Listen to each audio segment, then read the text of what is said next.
The emperor walked slowly past all those present. A few seconds later, his companion joined him. Those present whispered that the young lady princess, who was nicknamed the Bat the Emperor, angrily asked the man what he said. The man in turn backed away and froze in place from fear. A moment later, the young man fell to the ground with a crash. The princess smiled and told the emperor that he should stop because they had not come all the way for some rat. She looked at everyone present with a smirk and said that the party was just beginning. The emperor in turn looked at everyone present with anger and said that she was right. She was born the first daughter of a king. She had a younger brother who would become king in the future, and she also had sisters. In order to justify the expectations of her family, and first of all the people she did everything she was capable of, her parents were afraid that she would dare to appear in public, but the sincere concern of others brought her happiness. She had a lot of work to do because she was a member of the royal family, so she understood the politics of diplomacy. But in her free time, she focused on magic, and it was only because of it that her days were filled with color. But unfortunately, everything ended as a war broke out with the kingdom. The king begged the young lady to save her sister, who had been taken hostage. He said that she must save the people. The king hoped that she could lend them her power. Trembling with fear, the king said that the only thing that could save them was her magical gift. Without flinching, the young lady said that as a member of the royal family, she would go out and fight on the battlefield. The king and queen were very happy with this statement of their daughter. Some time later, she went to the battlefield and, using her power, fought with the enemies. The knights were delighted with their queen. They shouted that she had incredible strength. But the young lady was taken aback and froze in shock when she saw the wounded knights. They screamed and begged for salvation because they did not want to die. The young lady was taken aback and froze for a moment. The knight looked at the princess intently and shouted that she must finish off the enemies. She froze for a moment, not knowing what to do, but she knew she had to do it for her family. A moment later, the young princess used her power. Unfortunately, the empire was impossible to defeat. Some time later, news came that the kingdom had admitted defeat. Everyone was in shock because they did not understand why they were fighting. The young lady froze for a moment when she heard the announcement that the ravine was close. The aftermath of the defeat was pure hell for the young lady. Some time later, she was sitting in the empire's dungeon. The knights spoke mockingly to the young princess. They mocked her and said that she had been sold. She was in shock because she was sold on condition that she be returned to her sister. Then she remembered how her parents, with tears in their eyes, begged her as an older sister to save Nicole. The knights mockingly said that her people had abandoned her. The princess of the former ocean screamed that it was all a lie. Some time later, the emperor came to her in the dungeon. Without taking his eyes off her, he said that she was the princess who destroyed their army. He said that he would make her his toy. The princess looked at him with fury.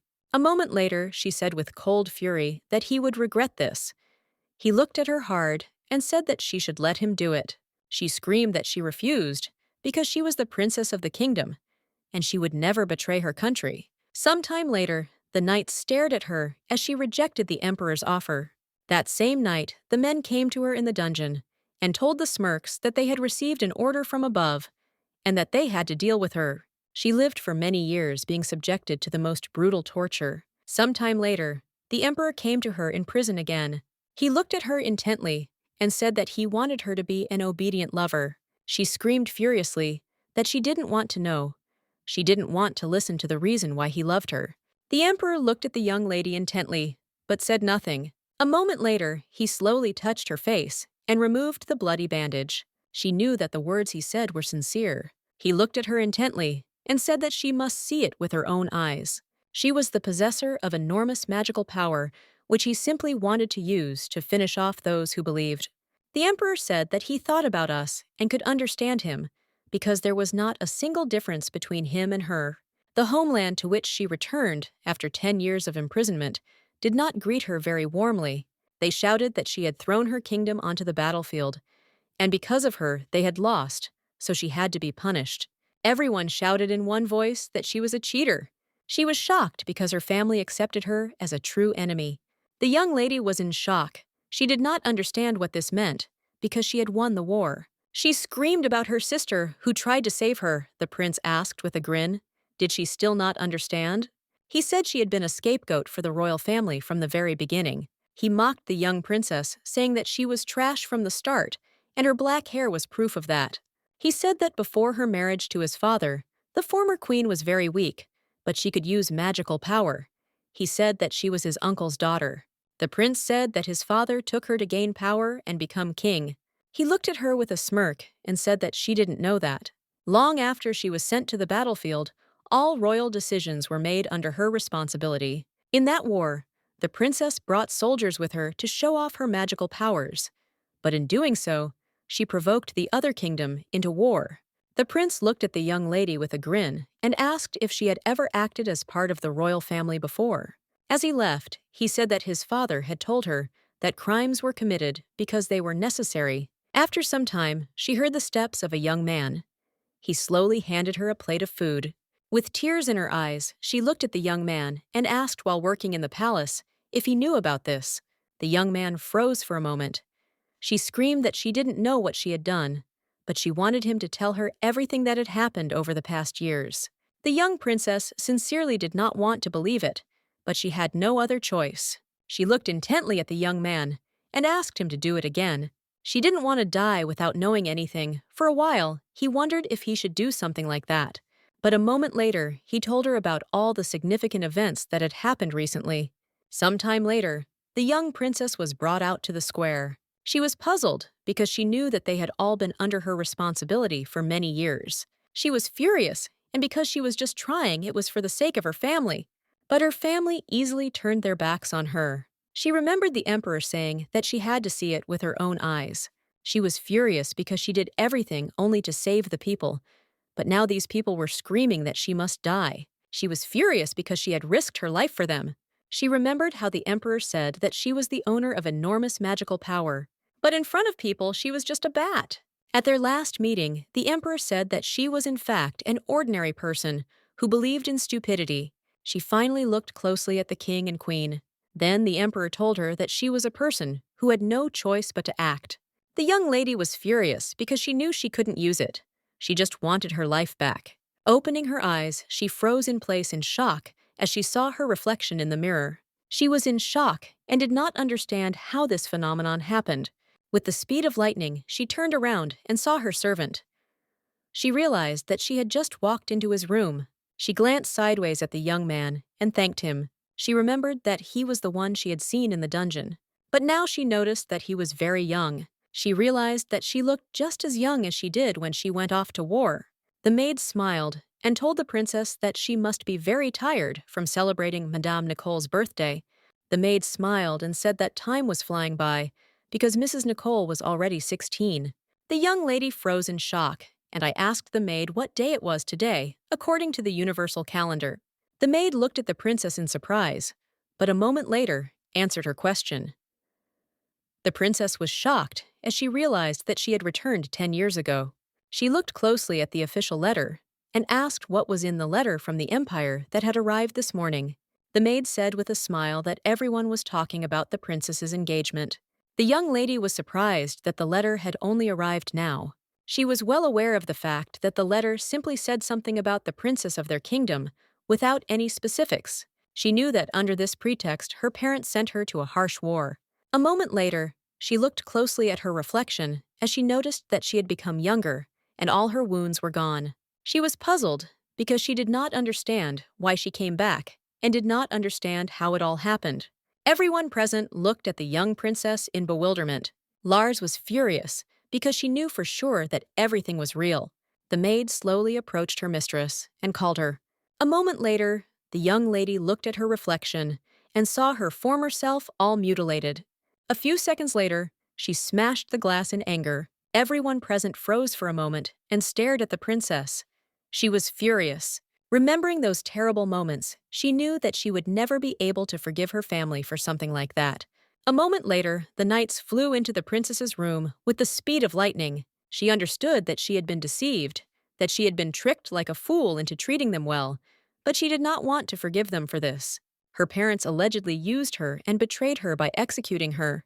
She knew perfectly well that her brother had skimmed off all the cream, and the roguish sister enjoyed the spectacle from her hiding place. She remembered how they called her a villain, and she got angry at them because it was not true. Lars froze in place for a moment, horror on his face. Lars sighed heavily and asked for forgiveness from everyone present, as she had been under a lot of stress over the past few days. She said they didn't have to report the incident. The young lady looked closely at the small mirror next to her. She knew she would not tolerate this anymore. She sighed heavily and casually wondered if they were saying she was a villain. A moment later, a maid flew into the room and, asking for forgiveness, said that the king had ordered them to get ready immediately. The maid froze in shock because she saw the room in complete ruins, trembling with fear. She said that the Empire had sent a letter. Lars looked sideways at the maid, for she knew what was in the letter. The maid, taken aback, said that the Empire had sent a letter, so the whole family must gather for an urgent announcement. A moment later, the young princess said with a grin that she would be ready soon. She remembered her brother, who with a wicked grin had said that she had been a worthless thing from the start. Lars looked at everyone present as she realized the fact that they knew the truth. A moment later, her expression changed, and with a grin, she asked to clean the room. With the speed of lightning, she left the room, the maids staring after her as they were surprised. Lars knew perfectly well that if she had really returned to the past, then her father must have revealed the contents of the letter to today. She heard that Princess Verrier was going to Chariot to marry, but there were several princesses in that country, she and her sister Nicole. But in the end, Nicole was chosen to marry the emperor. Nicole happily walked down the aisle with the handsome emperor. No one knew that it was just a trap to get a valuable hostage and force them to capitulate. She paused for a moment and thought as she remembered the emperor extending his hand to her when she was in the empire. But when she returned back to her kingdom, everyone shouted with contempt and said that she was a traitor. They bullied the young princess in every possible way. The young princess straightened her shoulders with a grin and walked proudly, because now she was going to become a villain. Sometime later, everyone was sitting gathered in the hall. The king asked for forgiveness for having urgently gathered them. He looked closely at everyone present and said that they had probably already heard why he had gathered them. He sighed heavily and, looking at his daughter, said that a message had arrived from the Empire this morning. Lars briefly wondered if she had actually gone back in time, as she had seen her parents when they were young. The king sighed heavily and, puzzled, informed everyone that the emperor wanted to take Princess Verrier as his wife. The prince was shocked by this statement. The young princess screamed and asked if this was true. The king said it was true, and their choice fell on Nicole. Lars was better suited for the role, but she didn't question their decision. She congratulated her sister with a smile. The young lady just wanted to support her as an older sister, but now she realized that they never intended to choose her. Unlike her beloved Nicole, she was worthy of nothing more than empty words, nothing less. Lars knew she should have realized all this back then, when she was thrown onto the battlefield to save Nicole, who had been taken hostage. She was furious because she had taken many lives for the sake of her family. Unfortunately, she put herself in danger until the very end, and to her disappointment, she ended up being abandoned by her family. A moment later, the prince smiled and said that he agreed with this. Lars was taken aback and threw all her thoughts away. He smiled and said that she was perfect for the role, because Nicole could become a bridge that would connect the empire and the kingdoms. Lars looked closely at her brother, because his behavior and manner of communication were still the same as before. She looked closely at her sister, as she noticed that she was very gloomy. She understood that she could not miss yes, but her opportunity, ask for forgiveness. She said that she had a different opinion. Nicole looked at her sister in surprise, as she didn't expect to hear something like that. The queen was shocked. She asked the young princess if she shouldn't support Nicole as an older sister. Lars stood up and said that she had no doubt that her sister could handle it. She looked at her sister intently and said that her partners would be a tyrant. Nicole shuddered at her words. Jifun Barb Verbena, emperor, infamous for his cruelty and ruthlessness. She understood perfectly well that her sister, who was pampered and cherished, would be afraid of him. She told her father that he himself had heard rumors about the emperor. She sighed heavily and said that no one could count the people he had executed with just one word. She said that no one could guarantee that he would not turn his sword against his own wife. Lars sighed and said that the emperor was a very dangerous man. She knew that he really was like that, and to understand this, it was enough to look at his methods of waging war. After all, he didn't treat his subordinates like living people. She looked at everyone present and said that the emperor already had 6 concubines. The prince was furious. She sighed heavily and said that they themselves were trying to kill each other. The young lady, in turn, knew that this was the pure truth. She knew that, with the arrival of a new concubine, jealousy would increase many times over. She slowly hugged her sister and, sighing heavily, said that she would have to endure all the hardships all alone in a foreign land. She sighed heavily and said that she couldn't allow this to happen. Everyone looked at her in surprise, as they didn't expect this. The young lady knew very well that her sister wanted to escape at any opportunity.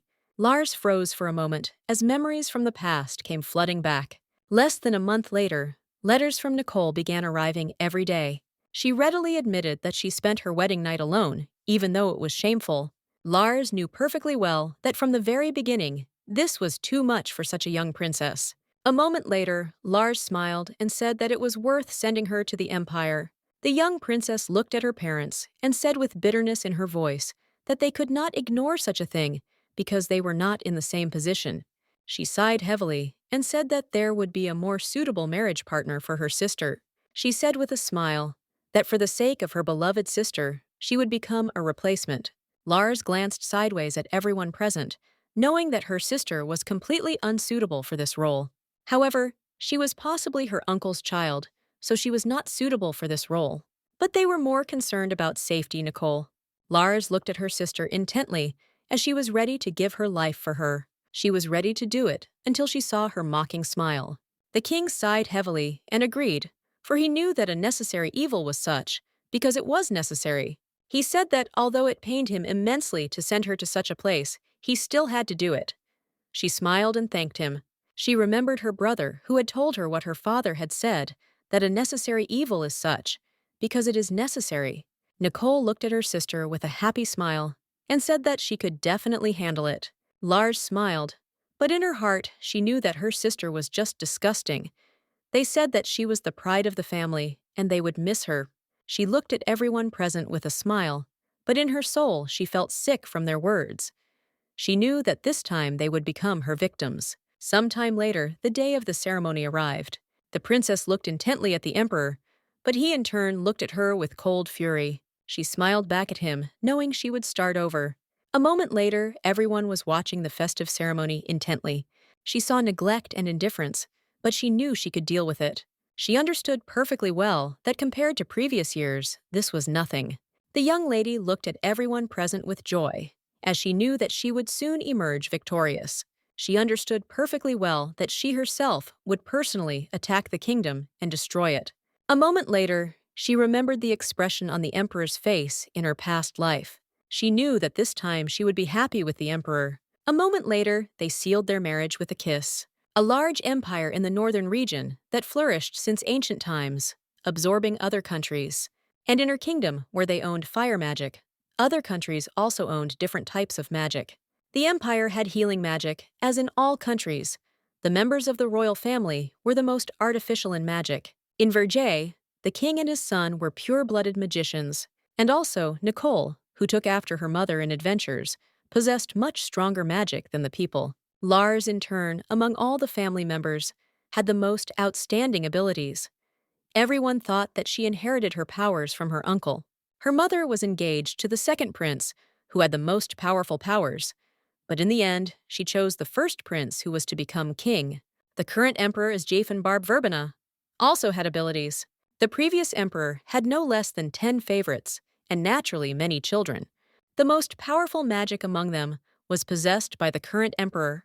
Less than a year after becoming crown prince, he assassinated the former emperor and usurped power using the House of War.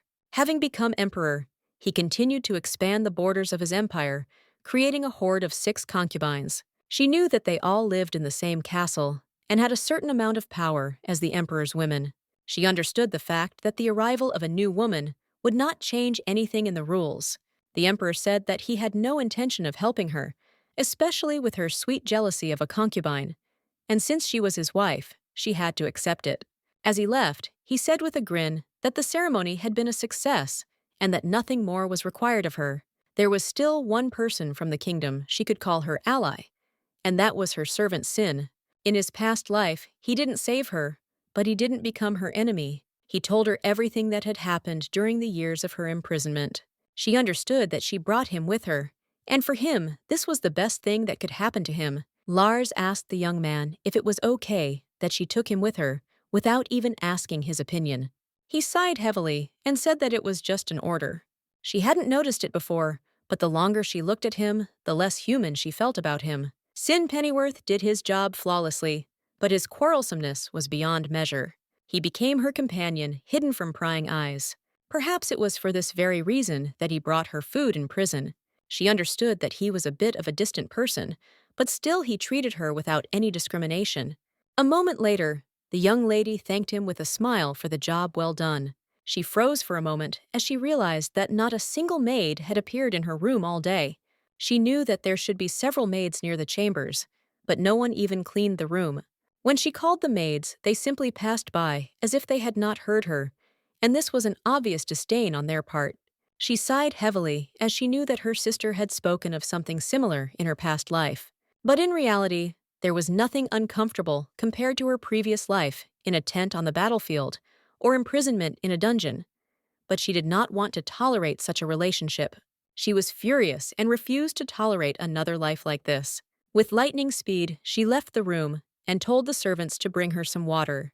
She told his mistress with lightning speed that he would now prepare everything, but she stopped him. A moment later, the young lady grabbed the maid by the clothes. The maid was taken aback, as she did not expect such a thing. Lars looked at the maid with cold fury and asked if she could not hear her well. A moment later, she pushed the maid away, and she fell to the ground with a crash. A second later, she lit a flame on her hand. Lars told the maid to slowly tell her why she ignored her words, and if she remained silent, she would burn her. The maid froze for a moment, because she did not expect this. She shouted that they could not disobey the order of the head maid. Lars sighed heavily, as she realized that the head maid was involved in this. Lars looked at the maid intently and said that she understood everything, but she also ordered the maid to bring her some water. With lightning speed, the maid ran to carry out her order. But after she brought the water, Lars poured it on the maid. Lars looked at the maid with disgust. She sighed heavily and said that the maid had not answered before, so she poured it on her. Lars asked the maid if this was true. The maid was taken aback and shouted that everything was true. A moment later, Lars told the maid that something might be coming. As she left, the maid asked for forgiveness in a trembling voice. Lars understood perfectly well that if this was just an order, then she could stop it. Lars was aware of the fact that if this were her old self, she would be in pain. But now she realized that compared to what she had been through, this was something. After interrogating the maid, she learned that the head maid treated the emperor's new wife badly and accepted bribes. No matter which maid she asked, they all unanimously insisted that they were following the head maid's orders. A moment later, she asked her assistant to bring the head maid to her. Some time later, the young man brought the head maid to the empress's chambers. The head maid was furious because the young man suddenly grabbed her and dragged her along with him. A moment later, the head maid entered the room and froze for a moment. She was horrified when she saw the young lady with a smirk on her face and the room in chaos. Lars looked at the head maid with a smirk and said that it was time for them to talk. The young lady in turn shouted that she loved rabbits and wanted only them. Lars slowly walked past her sister's room and found her in an indecent state. Eric shouted angrily that he was fed up with everything and that the servant should immediately remove all the documents. The servant was shocked because he knew that all the documents from the South Port were related to an important matter. He shouted that he should give everything to his older sister. Eric was furious and didn't want to do anything like that because he was tired of it all. The young lady in turn wanted to play with her favorite toy and drink tea, but in return she had to sit over books. She threw all her thoughts away and began to wreak havoc in the room. She destroyed everything in her path with a joyful smile because it was very pleasant. The maid was taken aback and asked her mistress what she had done.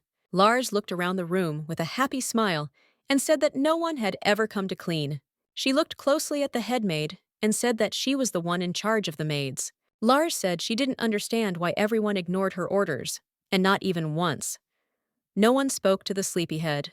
The head maid shouted angrily and asked the young lady why she was telling her all this. She was furious and screamed that it had nothing to do with it, and that it was all the maid's decision. The head maid was furious because she realized why the young lady had trashed the room. She looked at the young lady with fury and asked her what she thought her limits were. Lars in turn looked at the maid with cold fury. The head maid looked at the young lady with a smirk. She shouted that she was in charge of all the maids by order of the emperor, and her appointment was directly from the emperor. The head maid told the young lady not to be mistaken. The young lady suddenly remembered her brother, who was telling her the same thing with a grin. The head maid, with her fierce grin, told the lady that she was just a pretty shell with no substance. She said that the emperor already had enough suitable girls. She shouted to the young lady that the maid did not come to her because she was from a kingdom where there was nothing but magic. She said with a smirk that they just didn't want to serve the Bat Princess. The young lady was momentarily taken aback and stood frozen in place as a crowd of people rushed past her, all saying the same thing to her. The head maid sighed heavily and said, "Young lady, that she hadn't even lasted a day, and she had done something like this." She told the young lady with a smirk that she was just an ornament. The head maid looked at the young lady with a victorious grin. A moment later, she was taken aback and froze in place as she caught the angry look of the young lady. Taken aback, she said that they never neglected their work. She said that if the day came when she was recognized, then perhaps the maid's attitude towards her would change. The main maid looked at the young lady with a fierce grin as she realized that her words had affected her. She told the young lady to take care of her own quarters, for if she could not do so, she could not occupy this position. As she left, she said that she obeyed only the emperor and not a dirty cow like her. She said with a smirk that she would never serve her, but a moment later, she froze in place when she felt the young lady's leg next to hers. Lars looked at the maid with a smirk and said that it seemed like she was well aware of the fact that she was the emperor's wife. Lars looked at the head maid with a furious grin. The maid froze for a moment and was taken aback. She had not expected this. Lars said with fury that she might be an ornament, but she was the emperor's wife. She slowly touched the head maid's face, and she rode on. Lars looked at the head maid with rage and asked why on earth she should tolerate all of them. The maid was in shock. She was trembling from fear and the pressure of the young mistress. Lars looked intently at the maid and asked why she was silent. The maid was shocked and could not utter a word. The young lady said with a smirk that in that case there was nothing she could do. She asked if the emperor himself had appointed her. Lars said with a grin that she wanted to check something because she was curious what the emperor liked best. She looked at the maid with a grin and said that since she could see her beloved husband, then even if she chose her, nothing terrible would happen. Lars looked at the maid intently and said that she was looking forward to it. A moment later, she grabbed the maid by the hair. The servant slowly handed her the scissors. The maid was in shock. She screamed, but it was all in vain. Lars smirked and said that this time she would limit herself to just hair. The head maid was in shock and shouted at the young lady to calm down first. In fear, she screamed that she would immediately cancel all her instructions. Lars said with a grin to the maid that if it twitched, she might miss. A moment later, the maid screamed as the young lady cut her. She sighed heavily as she saw that she had cut the maid just a little, and she was screaming at the top of her voice. She knew that the emperor was a ruthless man, and he sacrificed people, so a simple maid would not bother him. The frightened maid screamed that she was guilty and begged him for forgiveness. She shouted that she would now order the maids to clean her room. Lars looked at the maid with a smirk and asked what kind of nonsense she was talking about. Moments later, she said with a fierce grin that this was the room she needed to clean. Sometime later, the main maid cleaned the entire room, but walked around without her long hair. The maids served their mistress with joyful smiles. The young lady sipped her tea with a contented smile. Lars overheard the maids talking quietly about her. The maids spoke of her nickname Bat. They said that in her homeland, she had displaced the legitimate heir and had become famous for her terrible cruelty. She raised taxes and at the same time threw receptions for the nobility every day. She threatened the king and forced him to rewrite the laws many times. They also recalled the incident when their merchant ship was attacked by an allied country. They said that everyone in the royal family had light hair because this feature indicated magical power. But the princess had thick black hair. Because of her immoral behavior and the only black hair in the royal family, she was nicknamed the Bat Princess. They said she was not of royal blood and was perhaps the queen's illegitimate child. Sometime later, the emperor listened to a report on the current situation. He sighed heavily and asked his subordinate what he was going to do in his maid's room. The young lady stood frozen in surprise for a moment as she was informed about the tea party.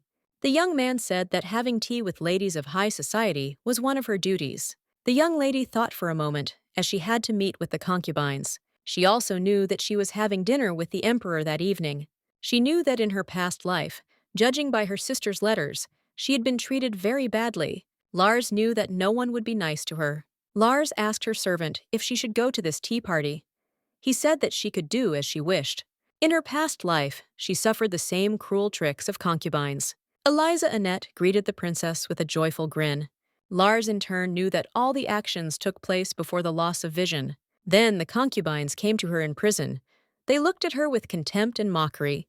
But in turn, the contemptuous form said that they needed to observe manners, because she was after all a royal person. They said that she was a wild beast who received an offer from the emperor. But not only did she not thank him, but she also refused. The concubine looked at the princess with a grin and said that if she begged, she would give her a glass of water. They said with disdain that the Bat Princess hardly had any pride left, so it was not difficult for her to do this. Lars knew that the concubine, for her part, looked at her as if she were cattle, and after losing her sight, she did not see their contemptuous looks. Lars told Sin to send a reply with her consent and pass it on to the headmaid to hurry up with preparing the outfit. She told the young man that if there was even one flaw, the headmaid would have to take full responsibility. Lars looked at the young man with a smirk and said that this was a priority order. Sometime later at a tea party, everyone was discussing the young princess. They in turn understood that the princess had a problematic character. The lady said with a grin that it was probably not for nothing that she was nicknamed the Bat Princess. They said that compared to her, Madame Eliza had not a single flaw, and just sitting there one could feel the grace of the countess. All those present said that it was obvious to everyone that a wife like the lady was suitable for the emperor. They knew that they could turn up their noses at the lower-ranking maids as much as they wanted, but if she tried to raise her hand against an aristocrat, they would not forgive her for that. A moment later, the empress entered the hall with a joyful smile on her face.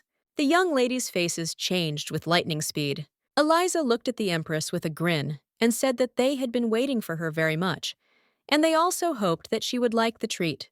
The young lady froze for a moment and remembered how, in her past life, Eliza mockingly asked her if she liked the shrinking while she kicked the piece of bread away.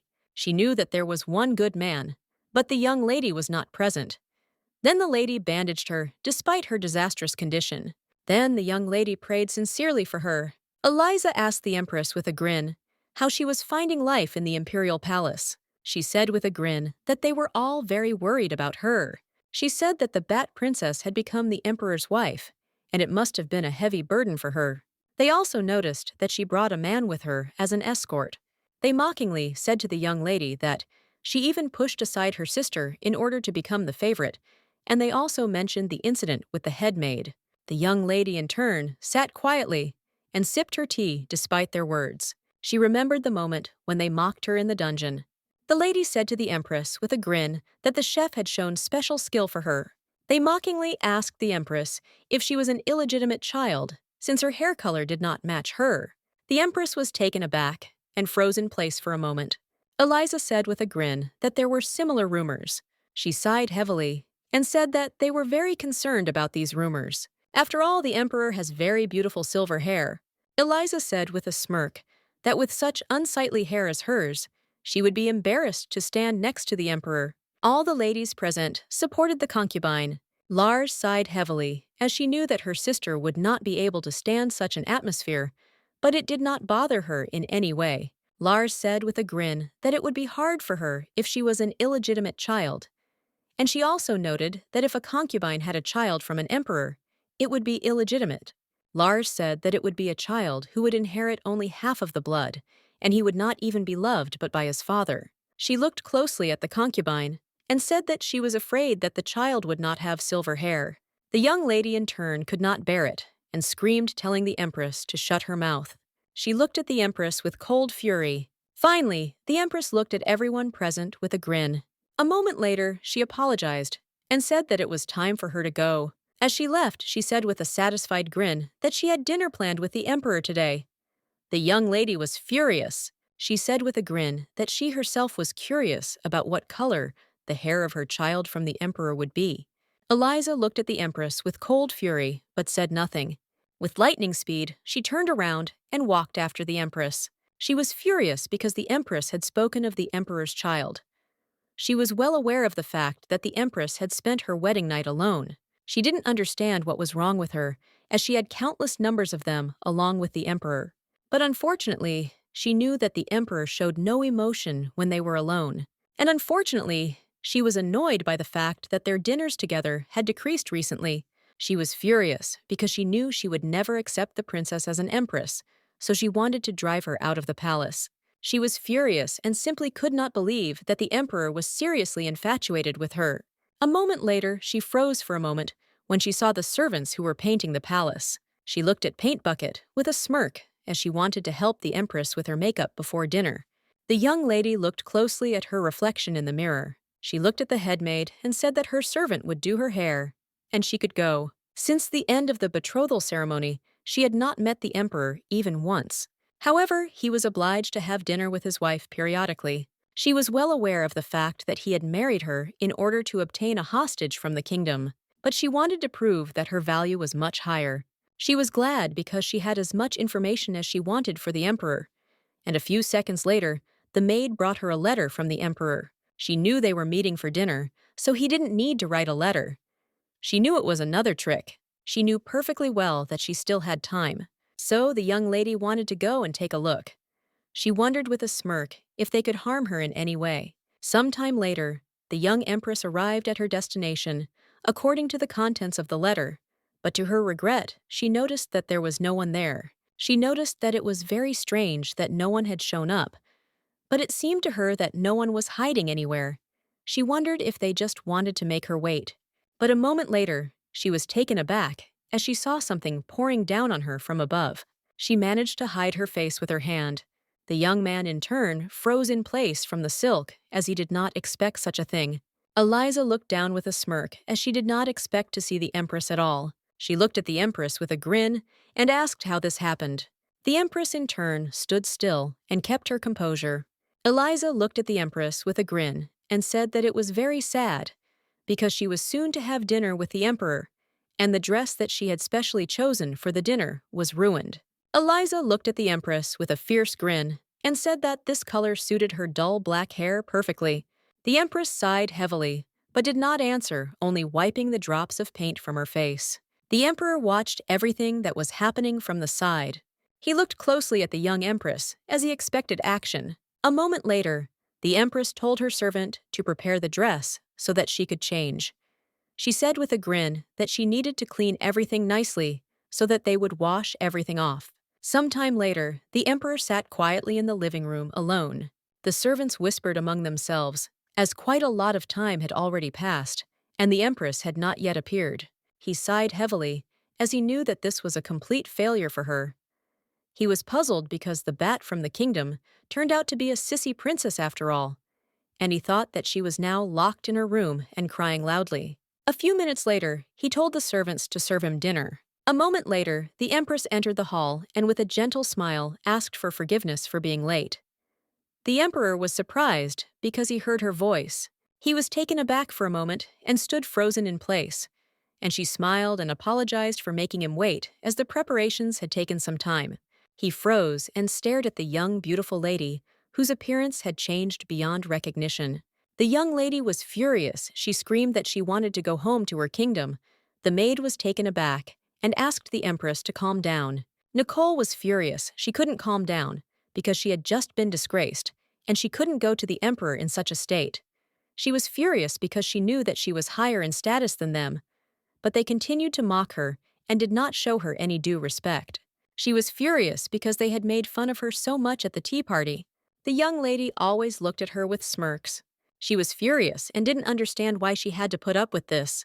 The maid hurriedly shouted to her mistress that she would immediately prepare a new outfit and she could go to dinner. But Nicole was furious and shouted that the maid must prepare everything so that she could leave for the kingdom. Nicole was seething with anger because she knew that her sister had originally been nominated for the role of empress. She wanted to write a letter to her father with lightning speed and tell him about all the bullying. She knew that if he knew what hardships she was enduring in the empire, the whole nation would not remain indifferent. At the same time, the emperor sat quietly at the table, waiting for the arrival of his wife. Everyone froze in shock and began to quietly mutter something. The empress, in turn, looked intently at the emperor. The emperor froze for a moment as he was very surprised by her change of appearance. She looked at him with a grin and asked if he didn't recognize the Bat Princess. She smiled and asked her servant to help her. She knew very well that her sister had already experienced something similar. Because of the concubine, she was glad that she came before the food was brought. Before this, she washed her hair thoroughly and washed off all the dye from roots to ends. She sighed heavily as she was well aware of the fact that there was no need to dye her hair black anymore. She remembered how her parents told her that if anyone saw her golden hair, people would start hunting for her magical power. The queen said that she was very worried because something bad could happen to her daughter. Nicole, with a sweet smile, told her sister that her beautiful black hair suited her very well. Then they all kept saying that she definitely should dye her hair. But she remembered her brother, who mockingly said that she was a useless piece of trash from the start, so she should look at her jet black hair. Then the young lady was saddened and depressed by his words. But now she sat proudly, looking at the emperor. She came to the empire and maintained her color to avoid problems, but now everything was fine. In the kingdom, blonde hair was a sign of the royal family, and golden and silver hair was a sign of strength. This is known throughout the continent. To tarnish her reputation, her family ordered her to dye her hair. She knew that the color of her hair would also show her worth in some way. The young lady looked at the emperor in surprise as he stared at her in a stunned manner, without looking away. She was taken aback for a moment and wondered if he was really that surprised. She looked at him intently and said that she wanted to tell him something. The emperor was taken aback and shuddered. With lightning speed, he raised the glasses of wine and began to greedily consume the contents. A moment later, he told the servant to pour more. The servant was surprised, as the master did not touch the food and the glass was already empty. The young lady looked closely at the emperor, as she could see that he was a little nervous. She thought for a moment and remembered the past as he healed her eyes. He sighed heavily and asked if she had dyed her hair. The young lady said that she had not done so because it was her natural color. The emperor shuddered and asked if this was really so. Vina sighed heavily and said that she hid her blonde hair according to the rules of the family. He looked at her in surprise and asked what the point of it all was. She sighed heavily and said that it was all for the sake of her younger brother and sister. She knew that most likely her story of the sacrifice she was had not spread to the empire. She said that her younger sister had not been able to inherit most of the magical power, and she did not have perfectly golden hair. The emperor looked at her in surprise and said that there was still the first prince. She sighed heavily and said that he had light hair, but in magic, everything is sad. The emperor sighed heavily and said that according to her, one could say that in comparison with her, the prince was worth nothing. She sighed heavily and laughed. The empress smiled and said that he was the crown prince, and it was already not easy for him because she had more princess magic than he did. The emperor sighed heavily and said that it was difficult for him to understand, but he knew that it was necessary to weed out the inferior ones. She smiled and, looking at the emperor, said that it was a great honor for her family that he had shown interest in them. The empress, with a sweet smile, said that she was very glad that she could dine with him in her true form. She looked at him intently and asked with a smile if this hair color now didn't match his beautiful silver hair. The emperor looked at the young lady intently, but said nothing. A moment later, he said that she should not be mistaken, for he had not asked her about her qualities and skills, and if he needed a worthy woman, there were plenty of them in the castle. She smiled and said that she did not know if this was really so. She said with a smile that she thought that she was much better than the other women of the emperor. The emperor looked at his wife with cold fury and said that these were very impudent statements. The servants froze for a moment from the emperor's fury. The young lady, in turn, looked intently at the emperor, with a gentle smile on her face. He asked angrily what her value was, for he was only interested in the kingdom, and he did not remember recognizing her as a member of the imperial family. The emperor looked at his wife with contempt and said that he had seen many women like her. He looked at her with cold fury and told her that she must get it into her head that the moment she crossed the line, he would get rid of her.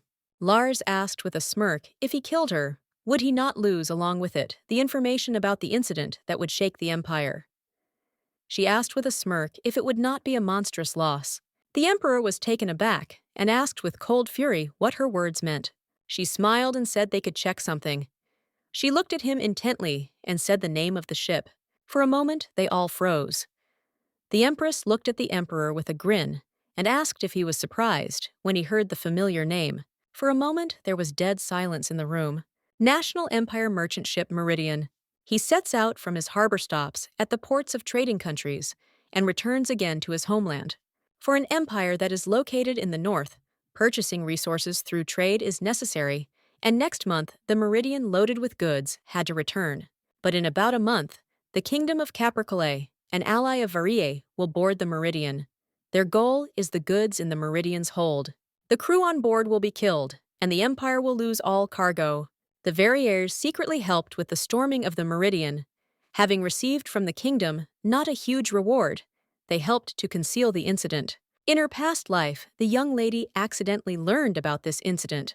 She was worried and asked her father if everything would really be okay. The king, with a gentle smile, told her Naledi that she did not need to worry about such things. He said that the kingdom was their longtime ally, and they should help them if they could. She was shocked and screamed that the empire was their ally too. As he left, the prince glanced sideways at her and said that it was all just for show. He looked at her with disdain and asked if she hadn't come up with this plan from the very beginning. The young lady froze in place for a moment in shock. She was shocked because she didn't think that he would be used like that. She wanted it to be different. The king said with a smile that it made no difference, and thanks to her, they got a great benefit. He said with a grin that the empire would never know about such a thing. He said with a smile that he was grateful to her and very proud of his daughter. The king sighed heavily and said that, of course, Capricol's actions were not the most honest and correct. However, in order to maintain its reputation, every country must do something. He sighed heavily and said that she should think about everything herself, because if the empire found out about this, the emperor would not stand aside, even if they said that they were not involved in such an incident. He said that just because the kingdom was their ally, they could suffer, and Nicole too. The emperor, with a joyful grin, told the young lady that thanks to her, everything would go smoothly.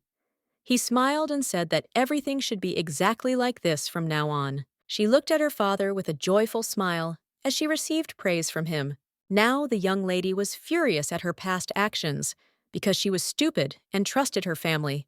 In the end, the empire was unable to find the criminal, and the responsibility was placed on the kingdom of Cancel, where the Meridian last dropped anchor. And in addition to military aggression, they had to pay a huge compensation. Eventually, the emperor managed to cover the damage, but it was a well-known story of how he desperately searched for the culprit. Her father and brother, in turn, reaped the benefits of concealing the robbery. She looked at the emperor intently and said that the ship would return next month. He asked in surprise if she really wanted to talk about trade. She looked intently at the emperor and said in all seriousness that she had information that in a month the merchant ship would be boarded. She said that knowing the exact date and time of the attack, and even the location, the emperor froze in shock and rage. She looked at the emperor intently and said with a smile that she had plenty of other information, and that this information would help the empire and the emperor himself. The empress said with a grin that this was a very good offer, and together they could check whether her information was worth anything or not. She was well aware of the fact that if she helped him in this matter, she would prove her worth. She was well aware of the fact that the information she had learned earlier as a princess, and all the information that the servant had told her, would become her wealth and weapon. The emperor asked what else she knew. She smiled and said that when the time came, she would tell everything. The empress looked at the emperor with a predatory grin as she could not reveal all her cards at once, because she knew the true importance of the information, so the emperor looked at her with cold fury, as she did not want to tell him everything. He sighed heavily and said that it was not bad.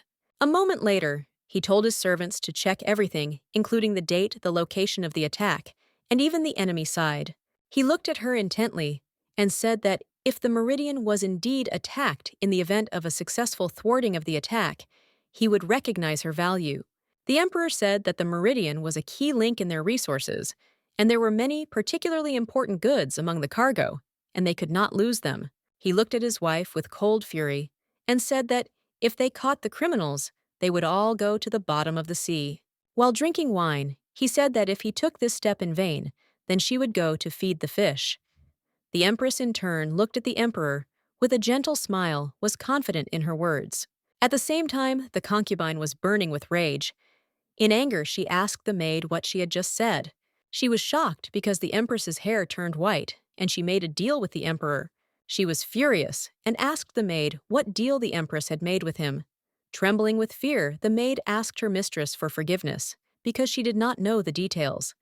She was furious because she understood that all this time the Empress had dyed his black hair. Eliza screamed furiously that the Empress would pay for her jokes on her. After dinner, the Empress sat quietly in her room and read her notes. She was glad that the dinner with the Emperor had ended well. She knew that the next dinner would be in a month, but until then she had to be careful. A moment later, the maid asked the Empress for forgiveness and said that she had received a letter. She looked at the maid in surprise because she brought her a letter that was torn to shreds. The maid was taken aback and said that she knew nothing about it. Trembling with fear, she said that when they received the letter, it was already like this. The Empress looked closely at the piece of paper and realized that this letter was from her father. Sin successfully served small pieces, and she was able to read some words. A moment later, the Empress turned away from the letter and told her subordinate that he could throw it away. In a cold manner, he said that he would do anything. Lars looked askance at the young man and asked if he really liked puzzles. He sighed heavily and said that he didn't like it. She looked closely at the small pieces of the letter because she should have been thankful that they had torn it apart for her. She remembered very well that Nicole had also complained many times that the letters were torn, that she knew exactly who the criminal was. She sighed heavily and asked her subordinate when she could meet the fourth concubine. Sighing said that the Duchess was hosting a birthday party this weekend, and such a big event would definitely have the concubines in attendance. Lars looked at her subordinate with a smile and said that this was a very good chance to meet everyone, and he was obliged to convey that she would be at the celebration. Sin bowed politely and said that he would do whatever she said. Lars knew that the woman who was somehow holding on to her place as a concubine would be at the celebration, and she wanted to know what she would do. A moment later, the Empress smiled and said that she could take a walk to the greenhouse today. At the same time, the third concubine, Sasha Lebezev, was sitting in the greenhouse and quietly sipping tea. Some time later, the Empress walked around the greenhouse with a joyful smile, but she noticed that this was not a simple greenhouse, but a whole park. She felt her heart stop but a moment later, she saw a young lady in the distance. As she approached her, she noticed that it was a concubine. Sasha was taken aback when she saw the Empress. Sasha froze for a moment and looked at the Empress in surprise as she saw that she had golden hair. Lars looked closely at the concubine and said that everything was correct and she was the Empress. The young lady was taken aback and asked for forgiveness because she did not know that the Empress was in the greenhouse. Trembling with fear, she said that she would leave at once. The Empress looked at the young lady intently as she was familiar with her voice. A moment later, she asked the girl her name. Sasha introduced herself and said that she was the Emperor's concubine, and also apologized for not greeting her earlier. The Empress looked at the young lady closely and wondered if she was also being tormented by other concubines. She stared at the concubine for a while, knowing that this was most likely not the case, but she did not want to be deceived by anyone else. In her past life, she lost her sight, and it was difficult to understand who and how harmed her, and now she did not want to be careless. She looked closely at the young lady and asked why she was so compliant, since she was also the Emperor's woman. Sasha was taken aback and shouted that this was not so. She sighed heavily and said that she only became a concubine because of the diplomatic relations between her country and the Empire, and unfortunately, she had no influence here. The Empress smiled and said that since they met, they could have tea. The young lady froze for a moment and looked at the Empress intently, as she did not expect this. A moment later, the young lady was enjoying delicious tea. She smiled and said that it was very fragrant and therefore it went well with Finyak. The Empress looked at her in surprise and asked what she was talking about. Sasha smiled and said that it was a very popular sweet in the empire. She looked at the Empress intently and asked if she hadn't heard about this before. Lars sighed heavily as she did not know about this because she had not had a chance to try the famous sweets. Unfortunately, she did not devote herself to the reception or tea party. She was puzzled because she became an empress, but she didn't even know the name of the cookie. She understood that she needed to learn a lot. The young lady timidly asked the Empress for forgiveness and said that she did not mean to offend her. The Empress smiled and said that everything was fine. A moment later, the Empress asked the young lady if she could tell her about the Emperor's other women. Sasha was taken aback, but still agreed with a smile. According to Sasha, the Emperor's concubines were primarily a political link and nothing more. Even if someone moved to a higher place, the Emperor never showed any particular favor to anyone. Many girls carelessly trying to seduce him and get closer met a terrible end. Only a special valuable woman had a chance to get closer to him. Before she appeared, the one closest to him was Eliza. And there was also another concubine. The number of the Emperor's women stopped at her. Trembling with fear, Sasha said that it was not that no one had tried to become a concubine. That was not quite the right word. She had undisputed power among all, and for the Emperor, she was the most capable and valuable woman. Compared to other concubines, she had some freedom, and it was she who dealt with other women who tried to get close to the Emperor. The Empress thought for a moment, as she knew that this was very bad, and that the woman had not yet done anything against her. She wondered if the concubine preferred to simply observe the situation. The Empress was curious to see if the concubine had noticed that Eliza had already acted. A moment later, the Empress asked the young lady about Eliza. Sasha backed away for a moment, but knew she had to tell her everything. The young lady in turn was very jealous and was at odds with all the concubines. In order to get closer to the Emperor, she set up all sorts of dirty tricks, and in terms of encirclement, bypassed the sixth concubine. Sasha sighed heavily and said that she had no interest in it, but the others were still at odds with each other. She sighed heavily and asked the Empress to be more careful, because right now, Eliza was most afraid of the Empress. The Empress looked at the young lady in surprise and asked why she was on her side now. Sasha sighed heavily and said that the Emperor's woman was just words, and she could not compete with anyone, and it was enough for her that she could already live in the palace just like that. She smiled, looking at the Empress, and said that, from the very beginning, there was no place for her in this castle. She said that she was not in a position to talk about neutrality. A moment later, the young lady froze for a moment as the Empress came closer to her. The Empress looked at the lady intently and said that she knew something. The Empress smiled and told the young lady not to worry, as she had no intention of harming her. She thanked her with a smile for the wonderful conversation. The young lady froze for a moment, not expecting this. Lars understood how the young lady asked her for forgiveness when she was in the dungeon. Bursting into tears, she asked for forgiveness, like one of the Emperor's concubines. Sasha understood perfectly well that even though the young lady was a prisoner, she could not simply look at something like this. She smiled tenderly and told the young lady that she should drink some wine, as it would ease her pain for a while. Lars was furious, and I screamed at the girl to take everything back, because she was the first princess of the kingdom, so she didn't want to eat and drink from the enemy's hands, because there could be poison there. Sasha was taken aback and asked the princess for forgiveness.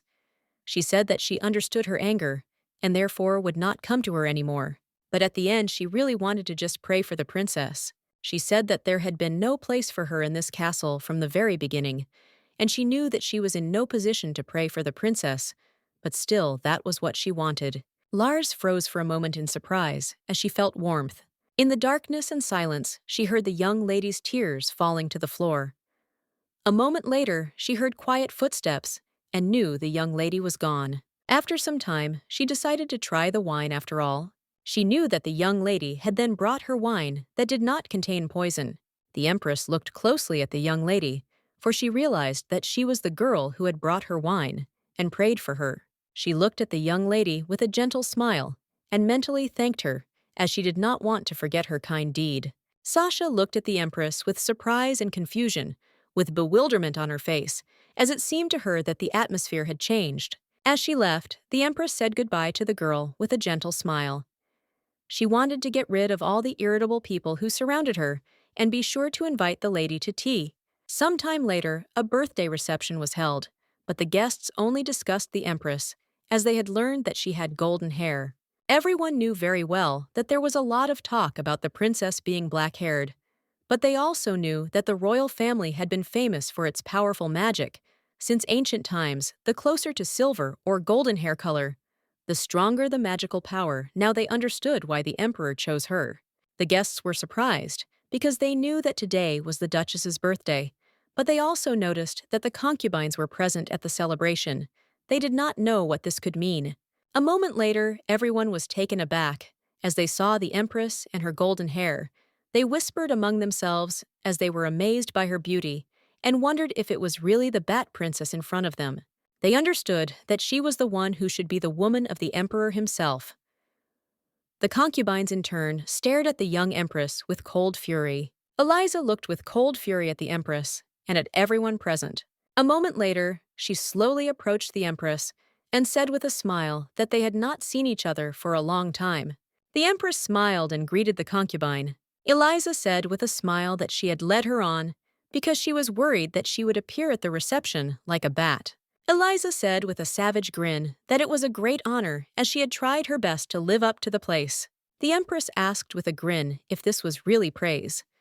She smiled an embarrassed smile and said that today she was not the hero of the occasion, but she also had to try. She looked hard at the young lady and said with a joyful smile that she was very glad that she liked everything. Eliza looked at the Empress with cold fury and anger, but did not answer. The Empress smiled and asked for forgiveness, as she had to leave to greet the Duchess. Before she had even taken a couple of steps, the Empress stumbled as someone tripped her. The young man, in turn, managed to easily support the Empress, and she did not fall. She looked at everyone present with fury as she noticed that the girls were having tea. A moment later, the Duchess and the Duke approached the Empress and greeted her with a joyful smile. The Empress smiled and greeted them in return. She thanked them with a smile for inviting her, as the holidays were a lot of fun. The young people chatted casually for some time. The Duchess looked at the Empress with a tender smile and said that only she attracted everyone's attention to herself just because of the color of her hair. At the same time, the young ladies looked at the Empress with a grin and wondered whether they should pour water on her to calm her down. Eliza was sitting in a chair seething with rage, but suddenly the Empress approached her. Eliza asked with a grin if the Empress had any business with her. The Empress smiled and said that she had greeted everyone she wanted to, and now she would like to talk to her. A moment later, the Empress looked intently at the young lady who had tripped her earlier. The Empress came closer to her and stepped on her foot with her heel. The young lady screamed in pain. Everyone froze in shock. With lightning speed, the Empress covered the young lady's mouth with her hand and told her to be quiet since they were still at the event. But at the same time, she pressed her heel on her foot. Eliza rose up with lightning speed and asked the Empress what she was doing. The Empress looked at the young lady with her predatory and threatening grin and said that she needed to teach her rabble some manners because it was low of them to introduce the game of footstool. As she left, the Empress said with a grin that no matter how much scum she gathered and no matter what tricks she resorted to, she would never become a wife worthy of the emperor. The Empress looked at the young lady with a smirk and said that it was because she had no value. The young lady was furious. She looked at the Empress with cold fury and shouted at her to shut her mouth. The Empress froze for a moment and stared at the young lady who had thrown the glass at her. The Empress was shocked as the glass broke, and the pieces flew apart with one piece cutting her face. The young ladies were shocked. They shouted at their mistress to calm down, since after all, it was the Empress in front of them, and they were now at a banquet. Eliza, with cold fury, asked the Empress if she really thought that a bat like her would put on jewels and become a worthy wife of the emperor. Eliza shouted to the Empress to wake up from her sweet dreams. The Empress slowly walked up to the table and picked up a knife. The ladies shouted at their mistress to be careful when washing, as the Empress could do anything. Eliza, with a satisfied grin, said that they would now see how far the Empress could go. Eliza screamed at the Empress that even though she was the emperor's woman, if she did any harm to her, she would be immediately thrown out of the palace. But the Empress did not listen to her, and with lightning speed cut the young lady's dress. Eliza froze for a moment as her dress was torn. A moment later, she fell to the ground with a crash shielding herself from prying eyes. Lars looked at the concubine with a smirk and told her to shut her mouth and repeat it to herself in front of the mirror. The young lady looked at the empress with cold fury, bursting into tears. The empress told the young lady that the emperor did not protect her, but he also did not protect his concubines. But she, the empress, could stand up for herself. Lars thought for a moment, because in her past life, everything was different. They were the concubines towering over her then in the dungeon. But now she knew that the time had come for revenge, and now it was the young lady's turn to burst into tears. The young lady, in turn, froze in place for a moment as she felt helpless. Everyone looked at her closely, because they knew that she had attacked the empress first and had paid for her actions. They supported the empress because she had said everything correctly and done everything correctly. They understood that she was a concubine and should not behave in such a way. The empress looked at the young lady with a grin and said that she had been through a lot, and no concubine could humiliate her. The empress looked at the young lady with a grin and said that she could come to her for tea whenever she wanted. The lady in turn looked angrily at the empress because she knew that she would regret it. The empress glanced sideways at the young lady, but did not answer her at the end. At the same time, the sixth concubine, Kamila Kruchinskaya, was closely watching everything that was happening. She knew that this was no longer a bat, but a brave cat. Some time later, the emperor arrived for the celebration. The servant informed the emperor that the empress would be attending a reception on the occasion of the duchess's birthday. The emperor thought for a moment and wondered what she would do with the remaining concubines. He thought for a moment that he should look at her. Some time later, the Emperor Month and his servant entered the hall. They were somewhat puzzled because the festival had just begun, and the atmosphere was very tense. A moment later, the emperor noticed the concubine being led out of the hall. He looked closely at the young man and asked what had happened. A moment later, the emperor was told everything. The ladies rushed to the emperor with lightning speed and began to defend their mistress. He looked at them with cold fury and asked who had given them permission to speak to him. A moment later, the young lady was taken aback and asked for forgiveness, and the servant approached the emperor with lightning speed. The emperor froze in shock when he heard everything that had happened. With lightning speed, he rushed towards the exit, but a moment later, he looked at the door with a grin. He turned around and walked towards the empress. Jeffon was surprised because she tore the dress, took revenge, and showed her golden hair. He enjoyed what he heard because he understood that she was crazy. Jeffon had seen this many times, but they would give in with just a little intimidation. He didn't even have to do anything. He understood that this was not an ordinary woman. The emperor, with a playful grin, presented the image of the fatal empress. He was acutely aware of the fact that she was simply not normal. He wondered how she would react if he appeared in front of her now. A moment later, the emperor froze, staring intently at his wife, who was wounded. The empress froze in shock when she saw her husband. She looked at him in bewilderment, as she did not expect to see him. He looked at her intently and asked what all the fuss was about. She smiled and said that nothing special had happened, because everyone had been friendly to her. The emperor told his wife that he heard that she had torn the concubine's dress. He asked if this was true. She smiled a predatory smile and said that it seemed like he already knew everything. She looked at her husband with a smile and said that it was a wonderful job. The emperor froze in shock, as he did not expect such a thing. He asked with fury what they did to the imperial concubine. Everyone froze for a moment in shock.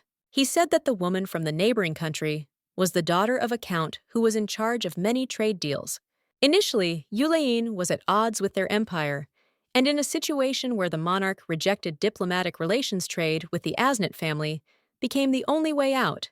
He looked at her with fury and said that because of this incident, trade with the count could cease, and the connection with the kingdom would also disappear. He looked closely at his wife and asked if she understood this. The empress sighed heavily and asked for forgiveness. A moment later, her expression changed, and she asked with a smirk if it mattered now, since he had her now. A moment later, the doctor and the duchess ran up to the empress. The duchess looked closely at the empress and said that the bleeding would not stop, and she had brought a doctor. She wanted to treat her wound as soon as possible, but a moment later, the emperor blocked their path to the empress. He looked at the doctor with cold fury and asked if he really wanted to treat me right there. Everyone froze for a moment in shock. He looked at the Empress with fury and said that he now saw that there was no value in her. The Empress, in turn, looked at her husband with a grin, and he froze in place. She looked at him slyly and said with a grin that he would soon recognize her. The Emperor froze for a moment without uttering a word. At the same time, the Empress wiped her wound with a grin. A moment later, she approached the Emperor and left a mark on him. With a smirk, she told her husband to be patient. The Emperor was shocked by her actions, as he did not expect such a thing. Some time later, the doctor began to heal the Empress. She noticed that the healing magic was not bad at all. She understood that this country was filled with magic healers. Sin looked at his mistress intently, not taking his eyes off her. He realized that she was simply an impenetrable person. The young Empress noticed his intense gaze. She looked at him with a smile and said that if he suddenly got hurt, he should tell her, and she would ask the healer to heal him.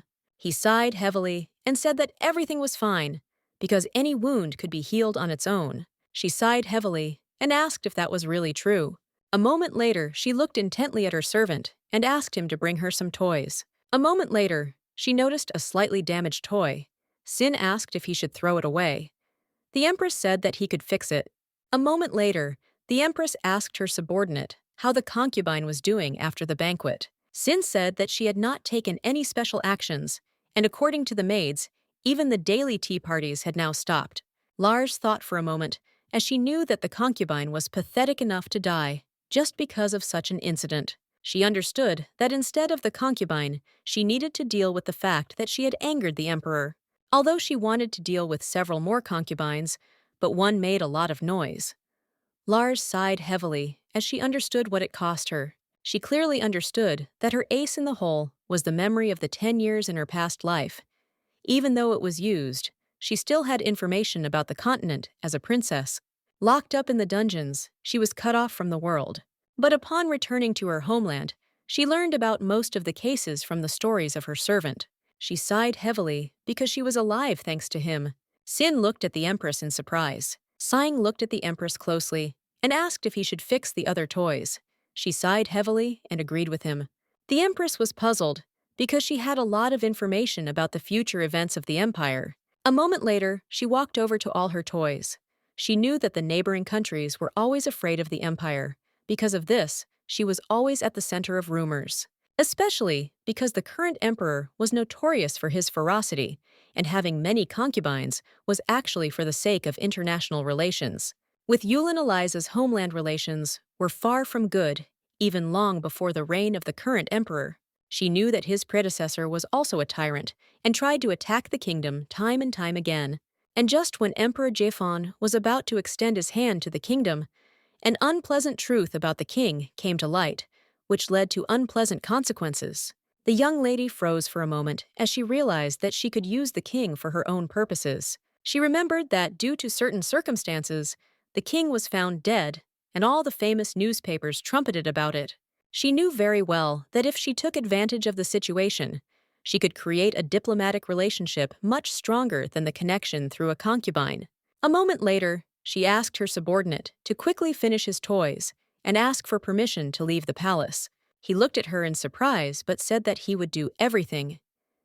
He stood there for a moment with a smile and looked intently at the Empress, as he was glad that she was in high spirits. Some time later, the young people ran to the Emperor and reported that an incident had occurred in the vicinity of the kingdom, and he was also informed that Annette's family continued to ask about the concubine. The Emperor, in turn, froze for a moment and remembered his meeting with the Empress. Automatically, he touched his lips and froze in place. A moment later, he stood there with a smile on his face, amused by the situation. The Emperor looked at the Empress in surprise and asked if she really wanted permission to leave. She looked at him with a smile but did not answer. She was puzzled because she had not expected at all that they would be given an audience. Jaefon thought for a moment as he saw that the destination was the kingdom of Yulain. He knew very well that this country was one of the concubines. He looked closely at the Empress because he understood that this was not an accident. The Empress looked at him with a smile and asked if he really wanted to say something. Jaefon looked closely at his wife and said that her face was too carefree for someone who had angered him, The Empress smiled and said that she had only planned to stay for the night, and as soon as she had sorted out the matter, she would return immediately. A moment later, the Empress bowed and asked for forgiveness. The Emperor in turn looked intently at his wife and said that he would go with her. She froze in surprise, as she did not expect such a thing. She looked at her husband in surprise and asked what he had just said. He looked at her intently and said with a grin that he was also going on this trip. He asked dryly if she really had any reasons why he couldn't do it. She was taken aback and said that this was not so, and she was only glad about it. The young people were shocked. They shouted to the Emperor that he already had a schedule for that day, starting with the banquet that the Duke had arranged. He also had an official dinner with the kingdom. The Emperor looked at the young men with cold fury and said that he was in charge of his own schedule. They backed away and asked the Emperor for forgiveness. The young lady, in turn, looked intently at the Emperor, as she could not imagine that he would want to go with her. She was puzzled and did not understand why he suddenly decided to do this. She really wanted to know what he was thinking about. But in turn, she looked into the distance with a grin because she knew that this was even to her advantage. The Empress understood that thanks to this matter, she would be able to become even closer to the Emperor. Sometime later, the concubine learned from her maids that the Empress was going on a trip with the Emperor. She was furious at this news. Sasha, in turn, heard this information and froze for a moment, as the maids said that it seemed that the Emperor and Empress were on their honeymoon. Entering the room, the Empress froze for a moment in surprise. At the same time, the Emperor remained calm. She looked at the Emperor in surprise and asked if this was their bedroom. She wondered if this was the Emperor's bedroom. The man smiled and said that of course it was because her husband had asked for a couple's room. The young lady froze in shock and wondered if the Emperor would really sleep in the same bedroom with her. A moment later, the Emperor looked closely at his wife and coldly asked if there was something she didn't like. She was taken aback and timidly said with a smile that this was not so. After some time, everyone left the room, leaving the Emperor and Empress alone. The young lady, in turn, was a little puzzled and did not understand why he acted in this way. Of course, she thought they would have separate rooms. She was surprised because they even had dinner together. She was very confused when she thought about the bed. She looked away from the Emperor in embarrassment. The Empress was a little puzzled because she knew that, then and now, he said nothing, but his gaze burned her. The Emperor, in turn, looked intently at the Empress, who kept her eyes on her watch. He sighed heavily and said that she had been looking at the time for quite some time now. She smiled and asked if that was really true. The Emperor frowned and looked at his wife as he realized that this was indeed a difficult trip. He noticed that she had everything planned out, but it didn't look like she was meeting anyone at the inn. He had previously ordered a search of everything, but he had not noticed any traces from the kingdom. He understood perfectly well that his wife was up to something. The Emperor looked intently at his wife, but a moment later he looked at the Empress's servant. The Emperor looked closely at his wife and said that it seemed like the young man had always been by her side. The Empress looked at the young man in surprise, but in turn said that he, of course, was always next to her because he was her unique companion.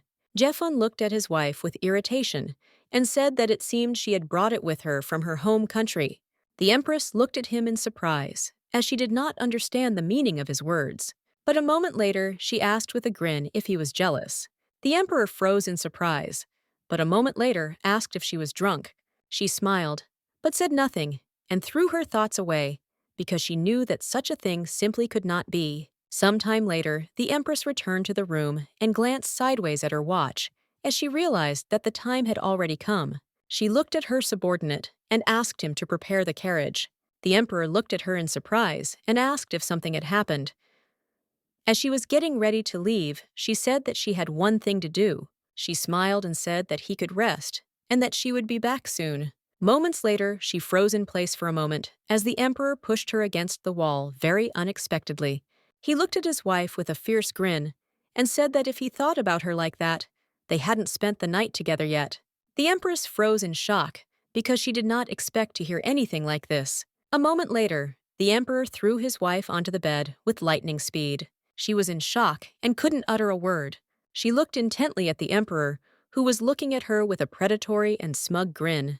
He said that since they were married, they could have some fun that night. She froze in fear on the spot, as she did not expect that everything would turn out exactly like this. At the same time, in his past life, the emperor was sitting quietly in his office and signing documents. A moment later, he heard some noise outside the door. A few seconds later, a young lady with a joyful smile on her face came running towards him. Empress Nicole looked intently at her husband and with a joyful smile said that it was very good that he was not asleep yet. The emperor coldly ordered his servants to take the young empress to her room. The empress was shocked. She shouted to the emperor to wait a little as she had an important conversation with him. With tears in her eyes, she said that she was very sorry that she could not attend their dinner. She looked at her husband intently and said that something unpleasant had happened today, and she could not stop crying. He sighed heavily, but did not answer. The young lady was furious because she did not know what to do. She knew that when she made such an expression, everyone usually became confused. She shouted that as his wife, she loved him very much, and even now she was not worried about the one who had suffered greatly because of the concubine.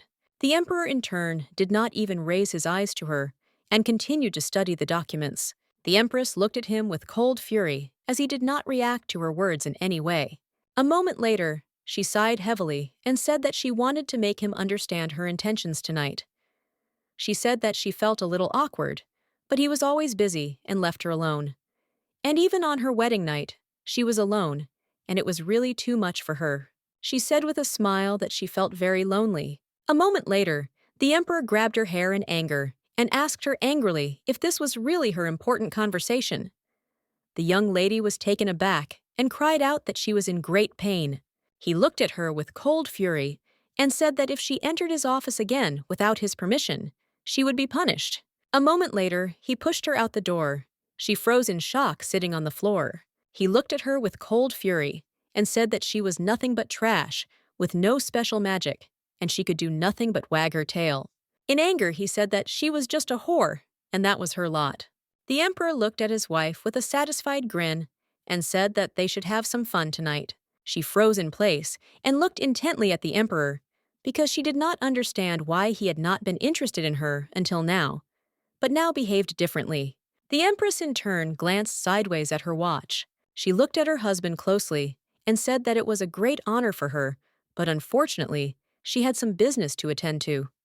He grinned and came closer to her and asked why she was worried about the time.